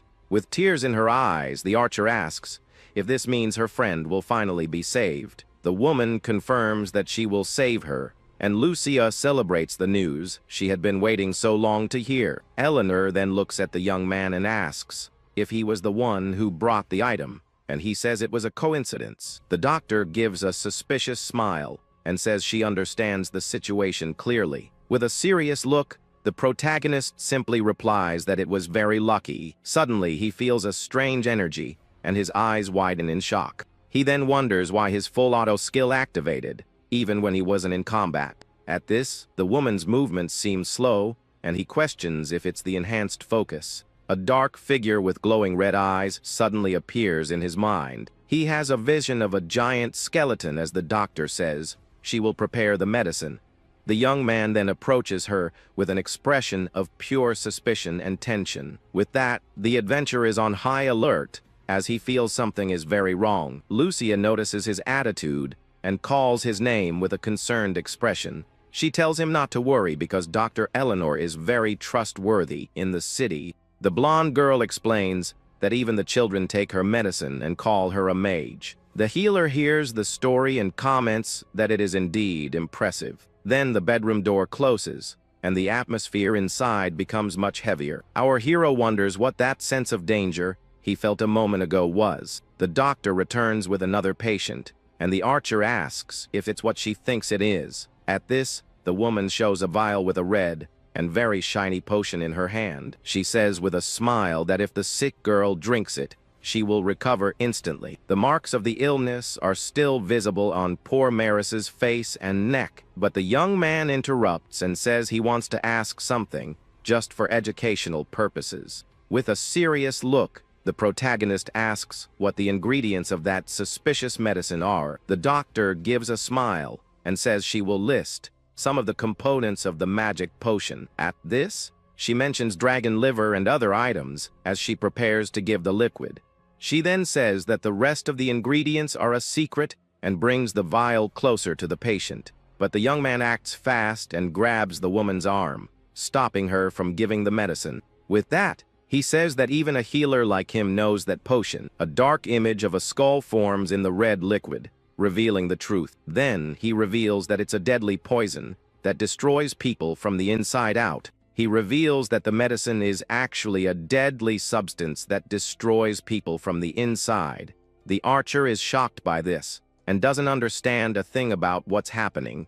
The woman then gives a wicked smile and asks what he could possibly be talking about. At that moment, the blonde turns to the hero and asks what he meant by that. But the fake doctor just shows a sinister smile, revealing her true intentions. With the vial in her hand, she says that if the boy is so curious about the medicine, she says he should try it on himself to find out what the potion really does. The archer is paralyzed with fear, unable to react to the woman's sudden attack. But our hero acts fast and pushes his new friend away from the imminent danger. As a result, the liquid ends up splashing on the healer's face, and he feels the pain instantly. The girl desperately screams her new friend's name when she sees what happened to him. The poison begins to spread through the young man's body, and he feels its effects immediately. Dark marks spread quickly across his body as he tries to resist. Then he uses his angelic heal magic to get rid of the poison that hit him. A blue aura surrounds his body,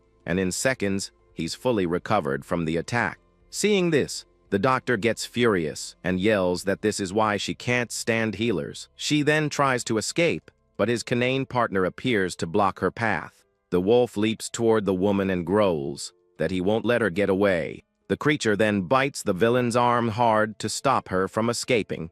The animal then throws her to the ground and pins her down, so she can't cause any more trouble. Eleanor looks at him furiously and asks if the boy is part of some special group. The villain then decides that's enough talk and releases her dark aura throughout the room. With this, she intends to end it all right now using her true evil power. The adventurer and his friend watch as a giant, frightening shadow emerges. The fake doctor finally reveals her demon form and says her name is Eleanor.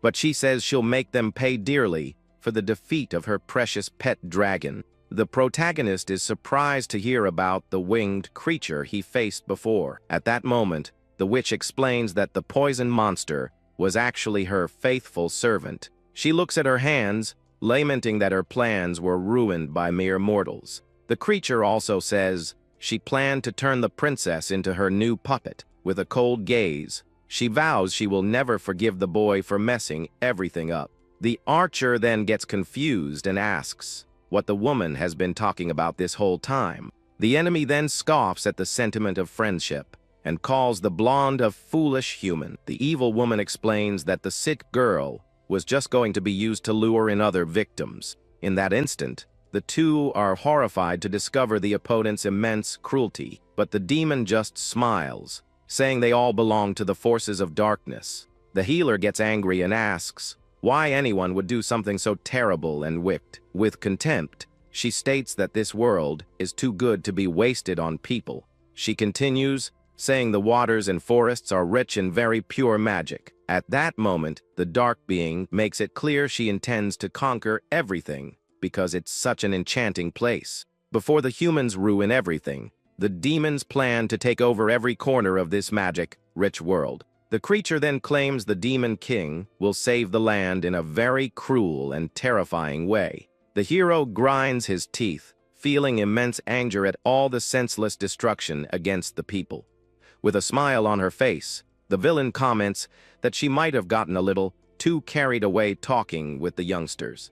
So she decides to end the chat and begins preparing a very powerful magic strike against the group. The young adventurer is thrown backward by the impact of the dark energy that hits the area, but the witch doesn't stop and summons a giant water spirit to finish off her opponents once and for all. In that instant, the protagonist grips his staff tightly and prepares to use his attack technique. He spins the weapon, creating a blue aura as he bravely charges toward the giant liquid monster. From the impact, the elemental spirit starts to come apart, losing its original form after the powerful blow. Seeing the enemy stagger, the warrior realizes the attack is working very well against the threat. He then notices that to defeat the creature, he needs to destroy the core hidden inside the water. Finding the weak spot, the boy focuses all his attention on the small, glowing sphere that is floating. Quickly, the hero lands a direct hit, trying to pierce through the creature's body to end it all, but the monster regenerates quickly, and water splashes everywhere in the room, making the fight more difficult. Realizing nothing has changed, the archer points out that they're not getting anywhere fighting like this. Mocking them, the evil woman asks if that's the most power they can show in a fight. The healer tells her to stop talking so much nonsense about destiny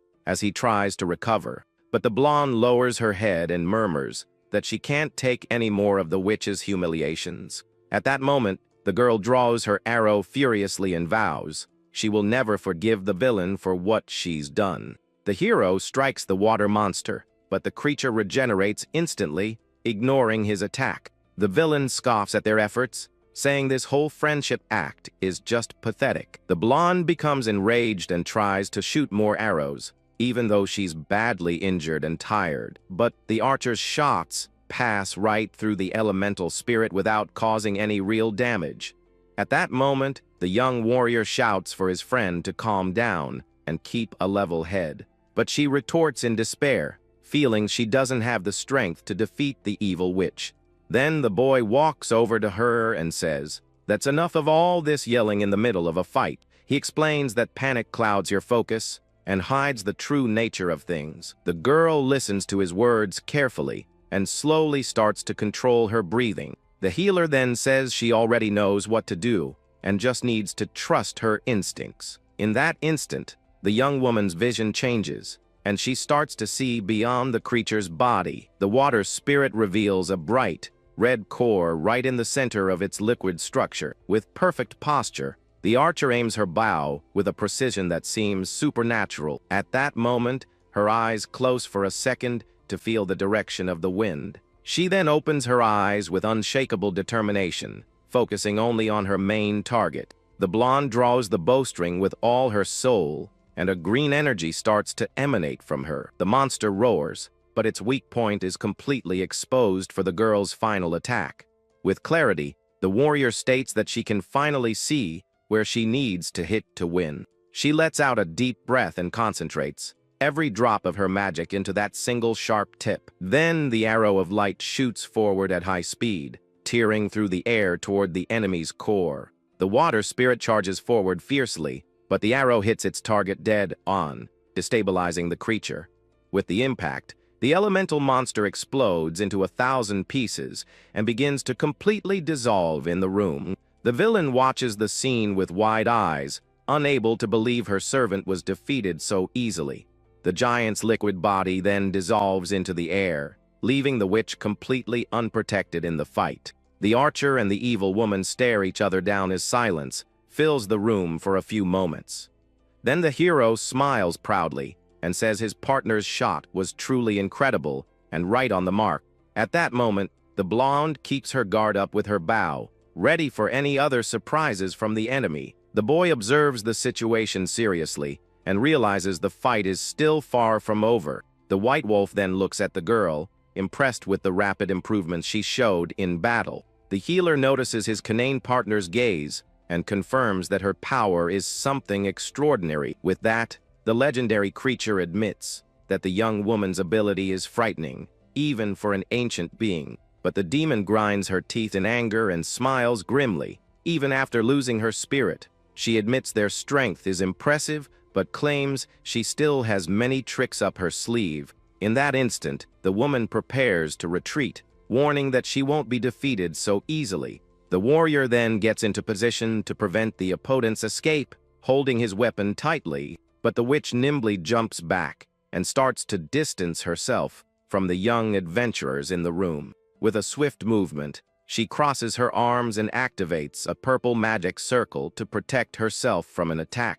The evil woman conjures a dark cloud and escapes through the ceiling while mocking everyone there. The canine yells that she's getting away and calls for the boy to get on his back so they can start the chase. At that moment, the protagonist's face shows surprise as he notices something strange happening. He then realizes that if the villain escapes now, the young Maris will be lost forever. At that moment, the boy explains that to save the princess, he needs to take the core from the witch herself. The archer then grabs the wolf's tail tightly, asking the group to wait a second before leaving, but the blonde begs to go with them, wanting to help save her best friend at all costs. The hero looks at her, surprised, but quickly agrees, saying she can indeed join them in the pursuit. In that instant, the adventurer extends his hand and pulls the girl up onto the large, furry animal. The group then finally sets off, riding the canine, who makes a face like he's not enjoying this at all. But they press on,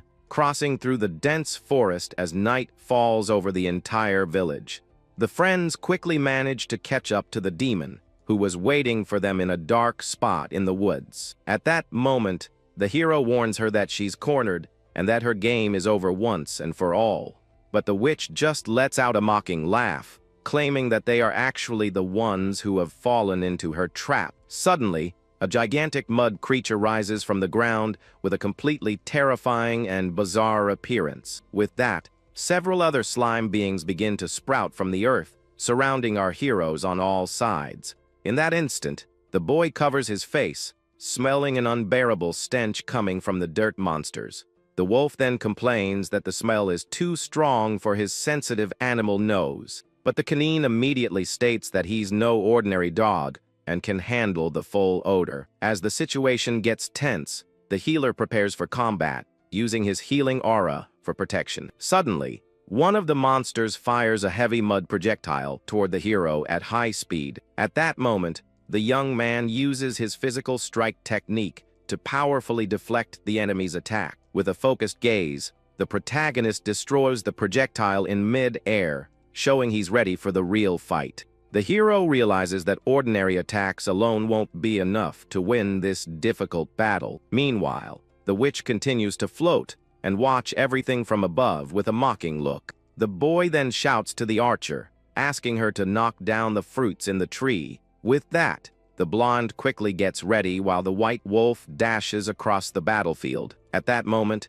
The girl is a little confused, but quickly understands her friend's unusual plan. Firing her arrows with precision, she manages to knock down several fruits at once. The warrior then moves with agility to intercept the attacks from the mud monsters.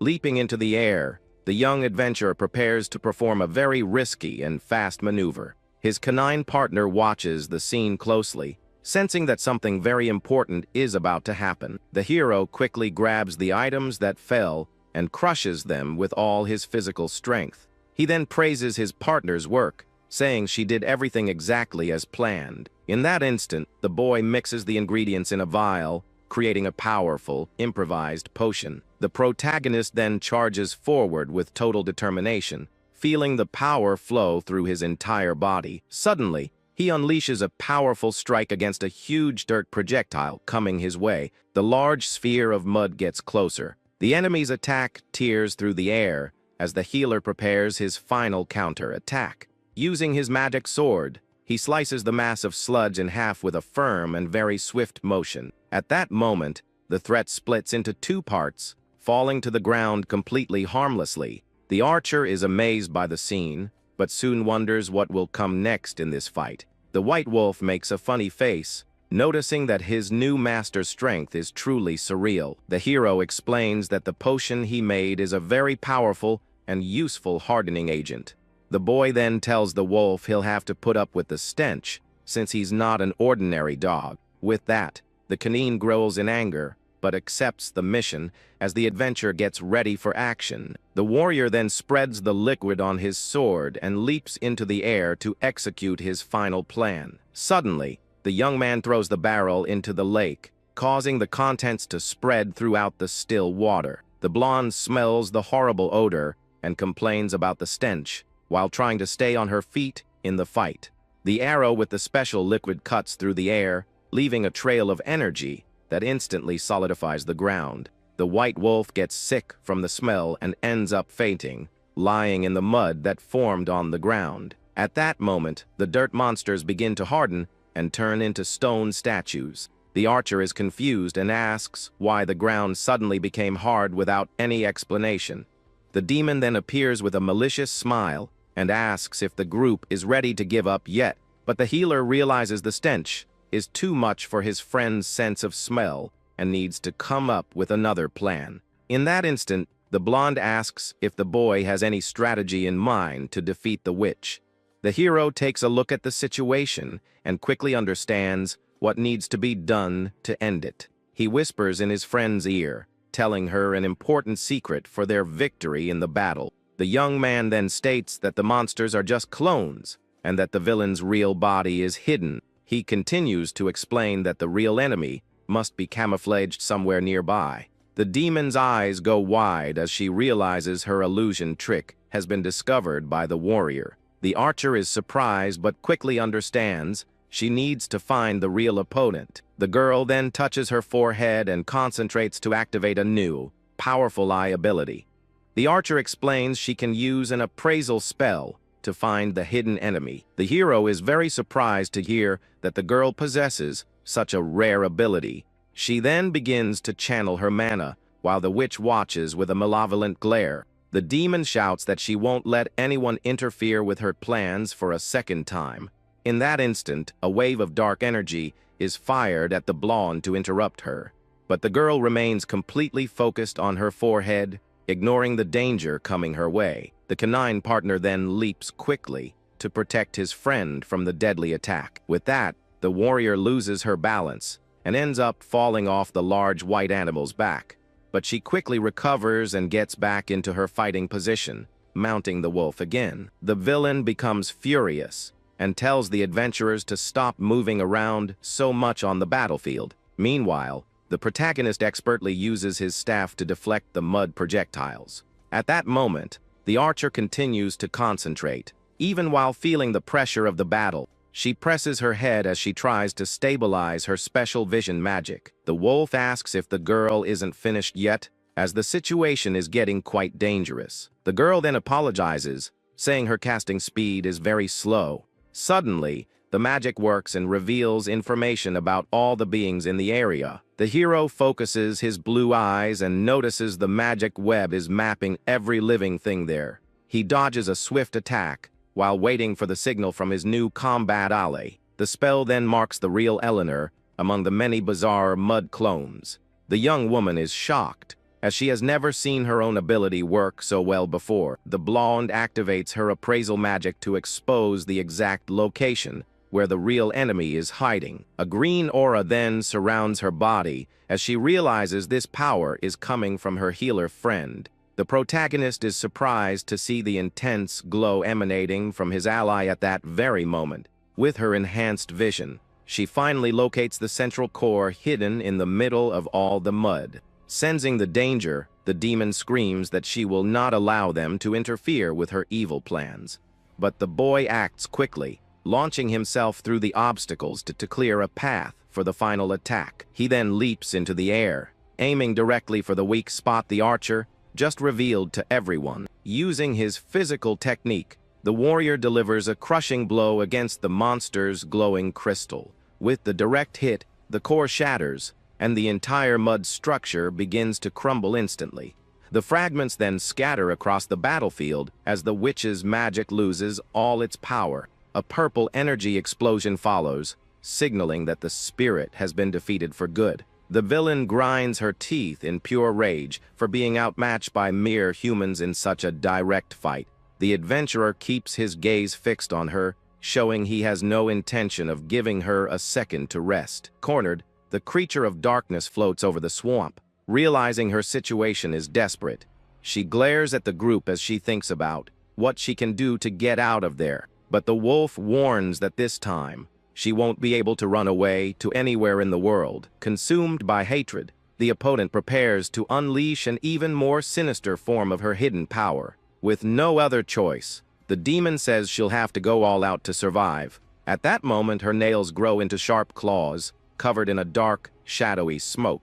The evil woman then uses her own blood to activate a forbidden ritual and boost her combat strength. The hero is surprised to see the witch's transformation and realizes the ritual is serious. With her powers amplified, the demon begins to feel the side effects of the forbidden magic. In that instant, the woman screams in pain as an aura of blood and shadows completely surrounds her.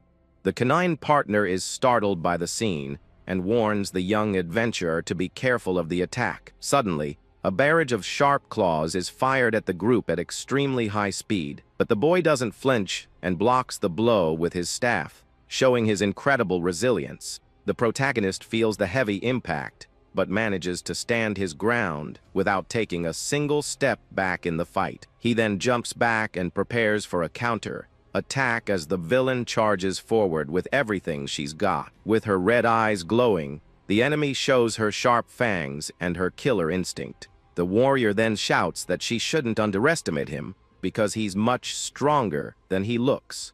The two then exchange fierce blows in a deadly dance that echoes throughout the dark forest. The healer warns that brute force isn't everything, and that strategy is the key to defeating anyone. He ducks to dodge an attack and prepares to use one of his most secret abilities. With that, a sphere of red energy is created in his hands, containing immense healing power. The boy uses his angelic heal to purify the evil essence of the core he picked up earlier. He explains that it's the true heart of a mud golem, and that it can be purified. At that moment, a bright green aura surrounds the red sphere, transforming its energy into light. The young man then throws the purified core at the demon, who watches him with astonishment and fear. The sphere of light hits the witch head-on, causing unbearable pain in her demonic body. The villain screams in desperation as she feels the sacred power burn her skin and purify her evil soul. The hero explains that her body now regenerates, but he's going to use that against her. With that, he says that the moment she lost her reason, the fight was already decided. The witch is hit by a powerful attack as the hero says she's already lost the fight.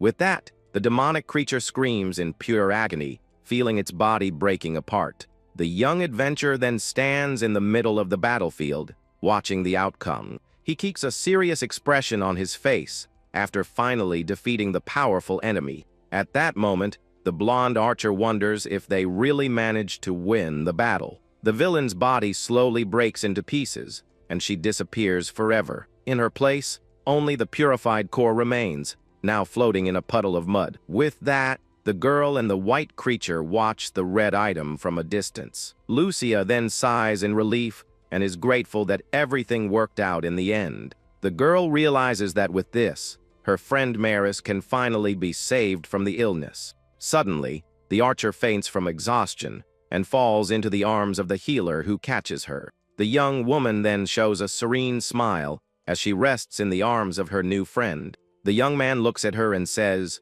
"She did a great job throughout the whole fight." The scene then changes to the city of Philiaca, which shines under the starry night sky. The group walks back with the hero, carrying the fainted girl in his arms.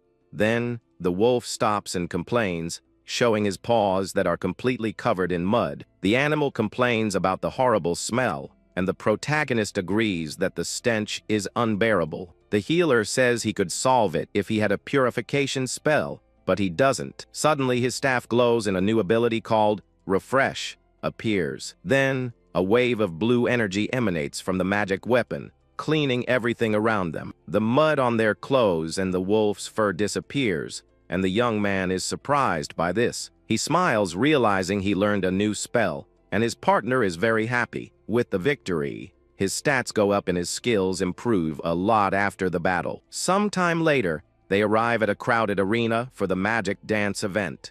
In the center, Maris, now recovered, performs her beautiful dance for the audience. She dances with graceful and elegant movements, enchanting everyone present. From the audience, Lucia watches everything with an expression of pure admiration and happiness. The girl is amazed by the show and tells her furry friend that it's incredible. The crowd goes wild with the performance as a rainbow forms in the arena. At the end, the dancer stands alone in the center of the stage, being applauded by everyone. A new dancer with brown hair enters the stage with a sinister smile. With that, she manipulates impressive flames for the attentive crowd.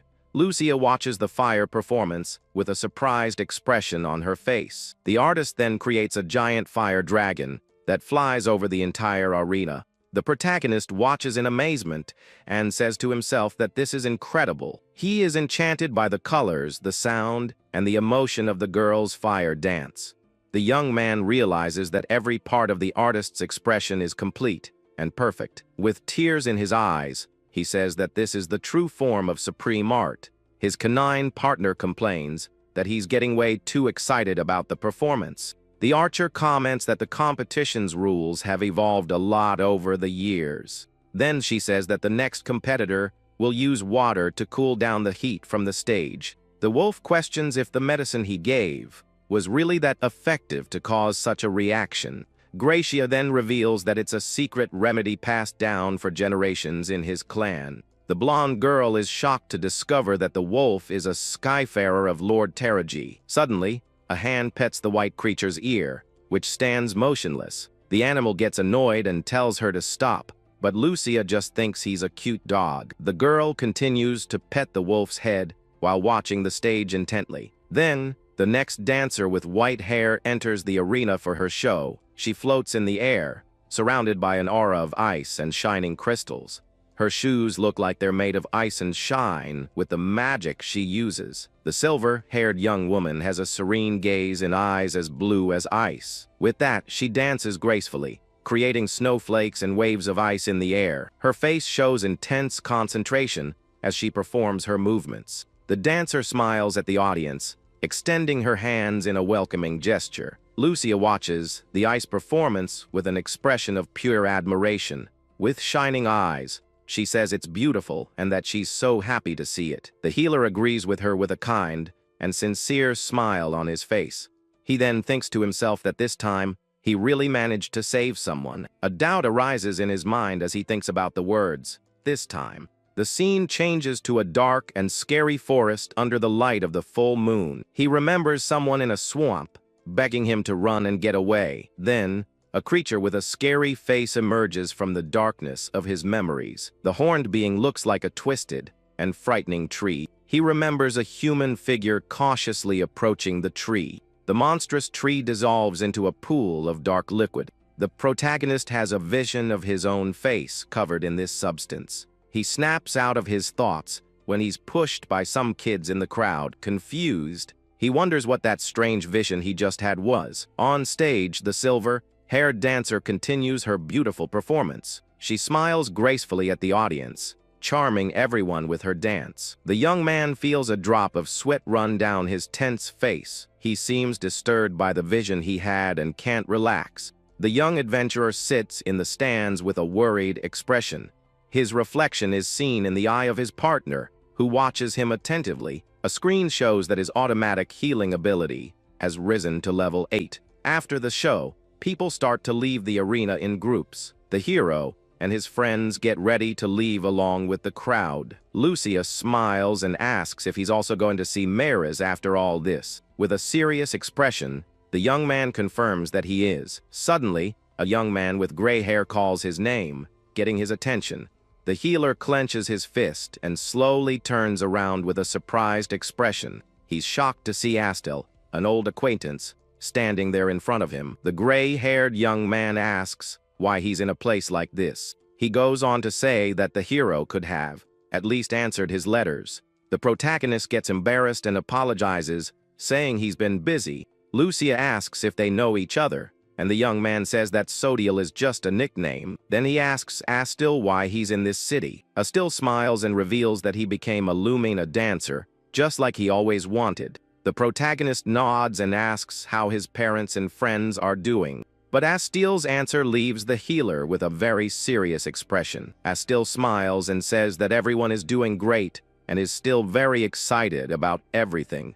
The healer senses that Astel is hiding something and watches him with suspicion. He then remembers the demon with one red eye that he saw in his vision earlier. The memory makes him think about the demons and their evil plans. Lucia gets confused hearing their conversation and doesn't understand a thing. The young man asks if Astel is going back to the village after this event. With a smile, he invites his old friend to go back together. Astel is surprised by the invitation and seems to think for a moment. He then agrees with a kind smile on his face, accepting the offer. The three of them set off together on a dirt road towards the village. Lucia comments that he still has the dog and calls him cute. Astel looks at the girl and says that now he even has a girlfriend. The protagonist gets embarrassed and says she's not his girlfriend. He goes on to say that he heard he saved Princess Maris in an incredible way. The two friends chat excitedly as they walk down the road. Lucia watches the two of them and comments that it's surprising to see Sotel smiling. The wolf agrees, saying that he used to smile more back in the day. Lucia gets intrigued and asks the animal how long he's known him. Astel replies that the wolf has been with him since the boy was 10 years old. Gracie explains that he was born to fulfill a mission, but was immature at the time. Because of his arrogance, he says the boy lost his parents, and after a while, the boy himself also left this world. Lucia listens to the story in silence with a sad expression. Gracia remembers seeing the young man crying as if he were broken. With a serious expression, he says he must have felt sorry for him. That's why he decided to stay by the boy's side for a while. The animal remembers comforting him in difficult and lonely times. Sometimes he would also scold him when he did something wrong. He concludes that maybe this is what humans call family. A hand then pets the wolf's head, who looks surprised. The wolf gets flustered by the petting and asks what she's doing. With a gentle smile, Lucia says that he looked like he was about to cry. The white creature is surprised by the girl's perception. She says she always thought the young man carried a weight inside him. With a smile, she says she imagines the same goes for him too. The animal is speechless and doesn't know what to say to the archer. Then, the blonde girl says she followed him because she was worried about the protagonist. She concludes that she can't leave him alone on this journey either. The group continues their walk down the road towards the village. The village looks quiet and peaceful with its simple houses and green fields. Seen from above, the place looks small and isolated in the middle of nature. They approach the protagonist's house, which is on a hill. The house looks old and covered in moss, with an air of abandonment. Astel comments that it's very quiet today, and the healer agrees. They arrive in front of the house, which seems empty and silent. The gray-haired young man remembers a time they fell into a well. He asks if the hero remembers the scolding his father gave them that day. The protagonist smiles and says that hit from his father really hurt. Suddenly, Astel stops walking and gets serious, catching his friend's attention. He stops in front of the house's door with a dark expression. Then he says that since they've made it this far, he shouldn't freak out too much. With a gesture, he points to the door and asks his friend not to be scared. He opens the door and reveals what was hidden inside. Astel's shadow covers the protagonist's face, who is in shock. With wide eyes, he can't believe what he's seeing. Inside the house, two monstrous trees are standing in the room. The trees have scary faces and look like they're screaming in pain. The gray-haired young man smiles and says he's still going to be shocked. The healer asks how that happened and what those things were. Astel reveals that it's an absin that turns people into trees and takes them out. He explains that they sacrifice themselves to protect Rit's son. The healer touches the tree and whispers the names of his uncle and aunt. He presses his hand on the tree's bark with a pained expression. His eyes fill with determination as he promises to save them. Astel smiles and says it's admirable that they are protectors of the village. The protagonist says he doesn't need to look so dark and sad. The gray-haired young man is confused by his friend's reaction. Then the hero reveals that they aren't gone yet and can be saved. Astel is shocked, but the healer tells him to look closely. The young man explains that it's a condition where poison turns the body into wood. He says the process is at 20% and he can still heal them. Astel asks if he can really save them, and the hero confirms it. The young man says he's been through a lot since he left the village. With that, they enter a cave to find the ingredient for the cure. The healer steps in a puddle of water and a slime creature emerges. The blue creature seems to be a slime queen and stares at him. The protagonist attacks the creature with his sword in a quick motion. He and his partner fight against the slimes that appear in the cave. The wolf wonders who this boy is and where he came from. He knows the cure can be made with the slime queen's mucus. The creature multiplies into several smaller slimes to attack them. Gracia wonders how the young man knew about the slime queen. He notices that the hero's sword strikes are familiar. Then he remembers when Tyria picked up a wooden sword for the first time. The wolf wonders if he's overthinking it or if there's something strange going on. They reach a deep part of the cave and prepare for the worst. Suddenly, a large blue slime projectile is launched at them. The wolf jumps and swallows the projectile to protect his partner. With a smile, he says he can't be useless forever either. The protagonist smiles and says he always counts on him in every battle. The wolf asks if he's been in this cave with Tyria before. The healer reveals that ever since he met Astel, he's been having strange visions. The white creature listens attentively to its partner's explanation. Suddenly, another slime projectile is launched towards the hero. He dodges it with an agile move and says his body is moving on its own. The young man realizes he's using Tyria's memories to fight. The wolf confirms that he and Tyria have been in this cave before. He remembers that Tyria was clumsy, but had great physical potential. Still, he continues to fight the slimes with his sword. The hero uses a new cutting ability to attack the monsters. He's surprised to discover he's learned a new sword technique. The wolf explains that Tyria learned several skills while running from the slimes. The protagonist realizes that cut was also one of Tyria's skills. Gracia says he wouldn't recommend Tyria's training method to anyone. The healer looks at his hands and seems thoughtful for a moment. Suddenly, several rocks start falling from the cave's ceiling. He gets scared by the cave and doesn't know what to do. The young man shouts for his partner to watch out for the falling rocks. They run to dodge the rocks falling all over the cave. The hero protects himself from the debris falling from the ceiling. The dust settles, and he notices the place is different. The healer wonders what this place is and what happened. A blue liquid starts dripping from the ceiling towards him. The goo falls on him and his partner, covering them completely. The wolf feels sick from the goo, and a green aura surrounds him. The hero also feels the effects of the slime, and his auto heal activates. He asks if his partner is okay, and the wolf confirms he is. Then, the goo on the floor starts to transform into something new. The healer watches the transformation with his staff in hand. 2 giant snakes emerge from the slime and attack them fiercely. The protagonist wields his sword and prepares for combat. Suddenly, the slime queen appears, floating with a powerful aura. The hero realizes the queen herself has decided to show up for the fight. With a determined look, he says he's going to take her down now. On the cavern floor, a small slime jellyfish appears in front of the healer. He then lands a quick blow with his sword against the gelatinous creature.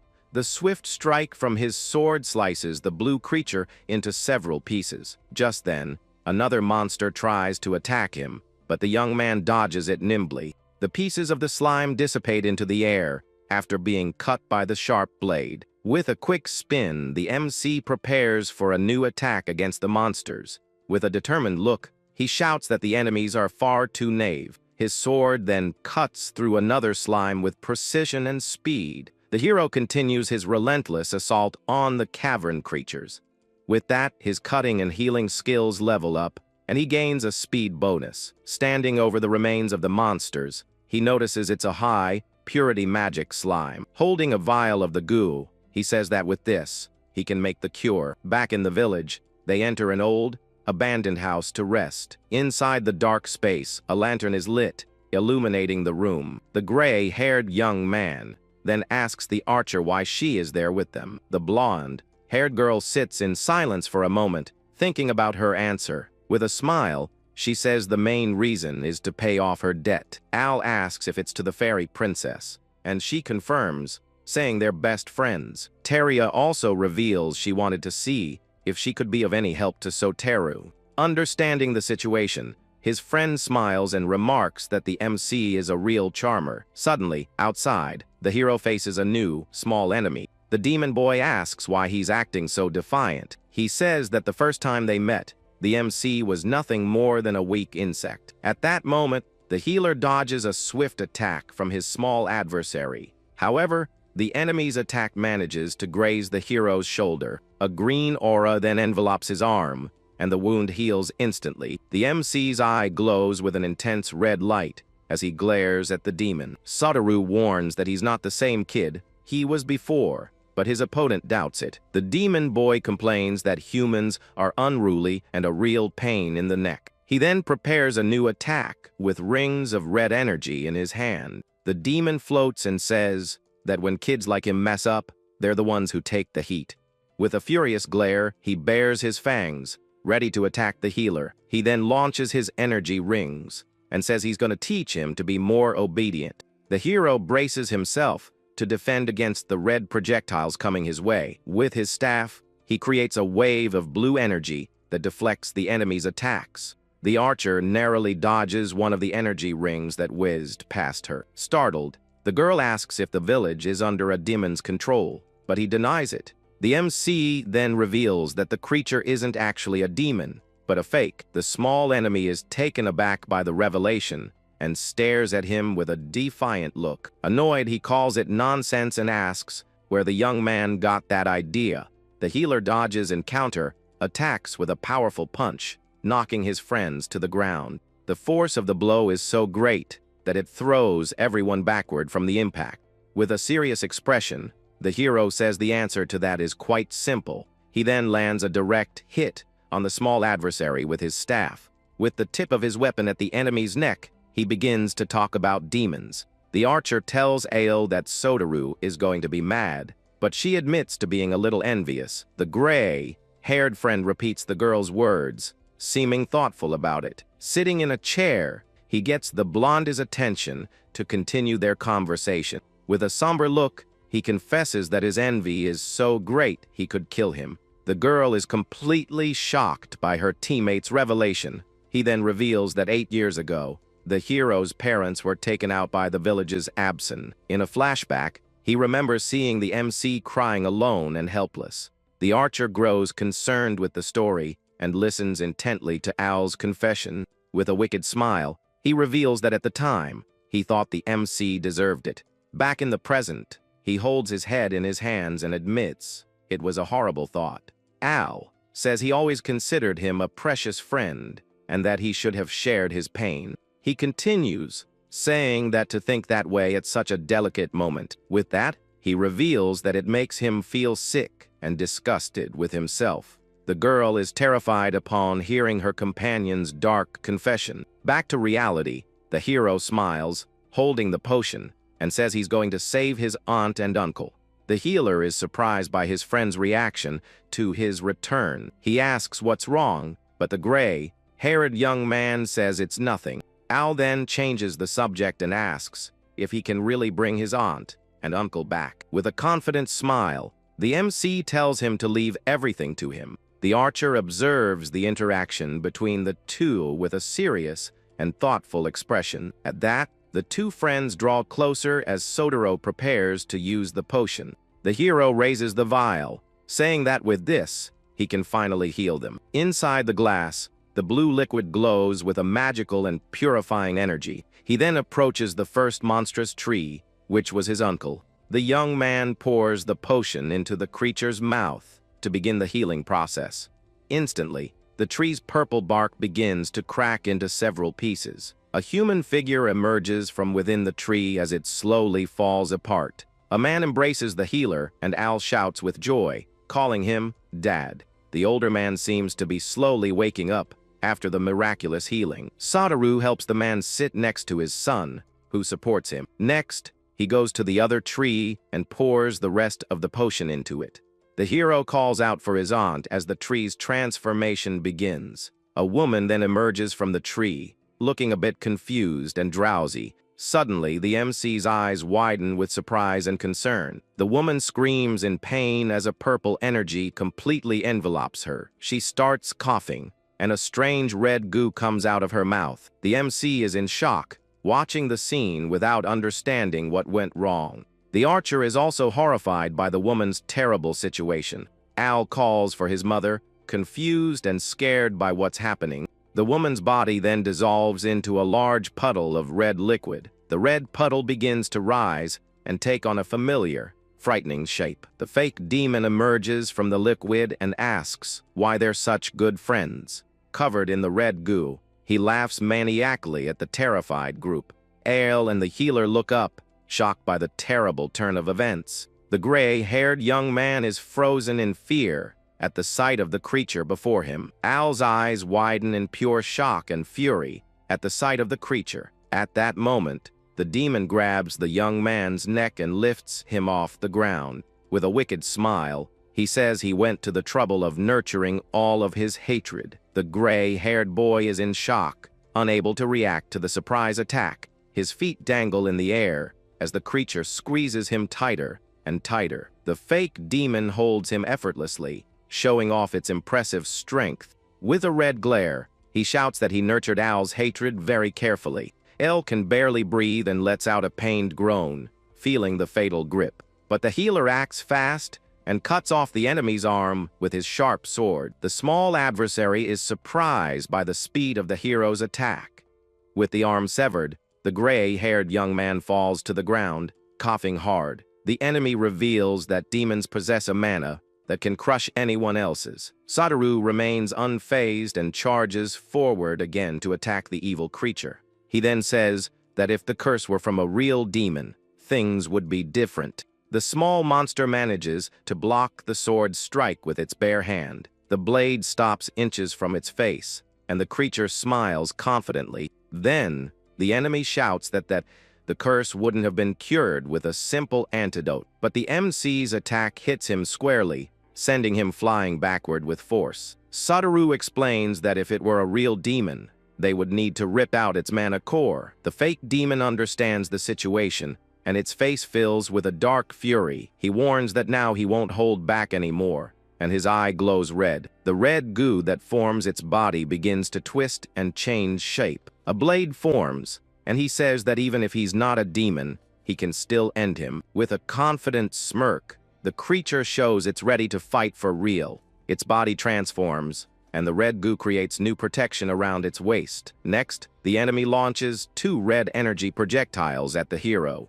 The healer uses his sword to deflect the attacks with a swift movement. Without giving up, the small adversary launches even more projectiles his way. Satoru then surprises everyone and manages to catch one of the attacks with his hand. The demon boy smiles and challenges him to come at him with everything he's got. The archer watches the healer, and the enemy exchange fast and precise blows. With that, the girl activates her appraisal skill to analyze the adversary. The MC is surprised by his teammate's sudden action. The analysis reveals the molecular structure of the small demon floating in the air. She discovers it has strong molecular bonds that require a light-based attack. The blonde then yells to get her gray-haired friend's attention. She tells him to enchant Soteru's sword with light magic to defeat it. Al hesitates and says he can do it, but he seems afraid. The girl grabs him by his clothes and shouts for him to get it together. She reminds him that the MC is his precious childhood friend, but he just looks away. Annoyed with his hesitation, the archer yells that of course he's his friend. Al is shocked by the girl's reaction and stares at her, at a loss for words. She says she understands his feelings because she also has someone precious to her. The gray-haired young man remains silent, seemingly in an internal conflict. The archer then confesses that she also used to be very envious of Malus. She remembers how her friend was strong and direct, which made her feel plain. But the blonde shouts that she still loves her anyway, and asks if it's not the same for him. Al starts to remember happy moments he spent with the MC. In a flashback, the two boys are playing near a well in the village. In another memory, Al's father is scolding both of them for some mischief. Even after the telling off, the two friends laugh together about the funny situation. Young Al gives a knowing smile to his best childhood friend. His eyes shone with the joy and innocence of true friendship. The MC also smiled, happy to have a friend like him by his side. Back in the present, Al grits his teeth, determined to help his friend. The hero shouts the archer's name, which seems to be Teria, telling her to get back. Then, Al kneels and begins to prepare his powerful light magic. With a shout, he unleashes the seraphic spell with all his might. The healer's sword begins to glow with an intense turquoise light. With the enchanted sword, the MC readies himself for the final blow. Al shouts with all his might for his friend to attack the enemy now. With that, the hero thanks him for the help and prepares for the final blow. But the small enemy launches an attack, saying he won't be hit. The MC isn't intimidated and continues to charge forward for the attack. He then leaps into the air and performs a spin with his glowing sword. His movement creates a whirlwind of light around him as he descends. With a cry, the young man unleashes a powerful slash with his enchanted blade. The sword of light strikes the small adversary right in the middle of its face. The blow is so powerful that a crack appears in the enemy's eye. With the sword of light, the healer delivers the final blow to the fake demon. The creature dissolves into a puddle of red goo, screaming in pain. The archer celebrates the victory, saying they finally did it. Relieved that the battle is over, El lets out a tired but happy laugh. The MC stares at the creature's remains with a serious and calm expression. Suddenly, the red goo on the floor begins to spin into a vortex. The healer notices the strange movement and becomes alert to the situation. A hand made of goo then grabs him by surprise, and he yells out, startled. The creature says it warned him it wasn't a demon, and a giant hand emerges. It then shouts that it's very strong and traps the hero with several red bands. The young man is completely immobilized by the enemy's energy tentacles. He tries to break free, but the tentacles cut him, activating his auto-heal. With a determined look, the healer doesn't let the situation get him down. In the corner of the room, a knocked-over bucket of water catches the hero's eye. The MC then uses his renewal ability, creating a blue aura. A wave of purifying energy explodes from him, throwing the creature far away. The small enemy is in shock at the healer's sudden power. The blue energy begins to purify the creature, which screams in pain and in agony. Its body starts to change color, turning into a purple goo. Lying on the ground, it asks why this is happening to it. The goo continues to transform, losing its red and malevolent color. Desperate, it shouts, asking why it can't get back to the ground. The hero then says with a cold look that it's a shame for him. Without hesitation, the healer plunges his sword of light into the enemy's head. He then reveals that the renewal spell was meant to be used like this. With the sword stuck in the creature, he purifies it with all his power. The enemy's eye shows its agony as the light consumes it from within. The light intensifies, and the fake demon's body dissolves completely. The healer pulls his sword from the purified remains of the creature on the ground. With that, his skills level up, and he gains a new special attack. The healer watches Ale support his father after the intense battle. On the ground, the gray-haired young man's parents rest in peace, finally free. They seem to be in a deep sleep, but are completely safe and healed. With that, the MC sits on the floor, exhausted but relieved that everything turned out okay. His childhood friend then approaches him with a serious expression on his face. With his eyes closed, the gray-haired young man apologizes to the hero, but the healer says it's not a time for apologies, but for thanks. Ale then reveals he needs to apologize because he was always envious of him. He confesses that his jealousy was so great that he even wanted to see him gone. With a smile, the MC says he already knew that ever since they were kids. His friend is completely shocked by the healer's revelation. The hero reminds him that despite all that, he saved the archer's life. In a flashback, we see the MC's family being watched by Al and Teria. He explains that his family moved to the village, as if they were on the run. His parents shut themselves off from the world, thinking no one would understand them. Little Ale looked at his parents with an expression of sadness and loneliness, but the gray-haired young man reveals that the MC's family was the only one. They were the only ones who welcomed them and reached out a hand to them. Even so, Ale seems ashamed and unsure how to react to this. He says that even though he was being manipulated, the hero's family always treated them well. Little Ale remembers when he first met the young MC. The healer was the first to approach and offer his friendship. That simple handshake saved Al's family from loneliness. Back in the present, the hero tells him not to apologize, but he will accept his thanks. The gray-haired young man is speechless at his friend's kindness. With tears in his eyes, he says he did nothing to deserve that. The MC gets a little flustered, and his friend thanks him, calling him Astil. The healer then extends a hand to help his friend up. He thanks his friend for still considering him a friend. After everything, a tear rolls down the young man's face, moved by the hero's words. The gray-haired friend then reaches out his hand to be helped up by the MC. But the moment they touch, a spark of energy explodes between them. The force of the explosion throws the young man backward, leaving the hero surprised. Al also doesn't understand what happened and is confused by the sudden situation. The MC feels a strange pain and asks his friend what's wrong. Just then, his friend's fist begins to glow with an intense red aura of energy. The gray-haired young man then attacks the healer with a swift, luminous blow. He shouts the name of the ability as he delivers the powerful punch to his friend. A wave of green energy rushes rapidly toward the MC. Satoru wonders if he's being manipulated again, and who it could be. His friend continues his relentless assault with a kick full of magical energy.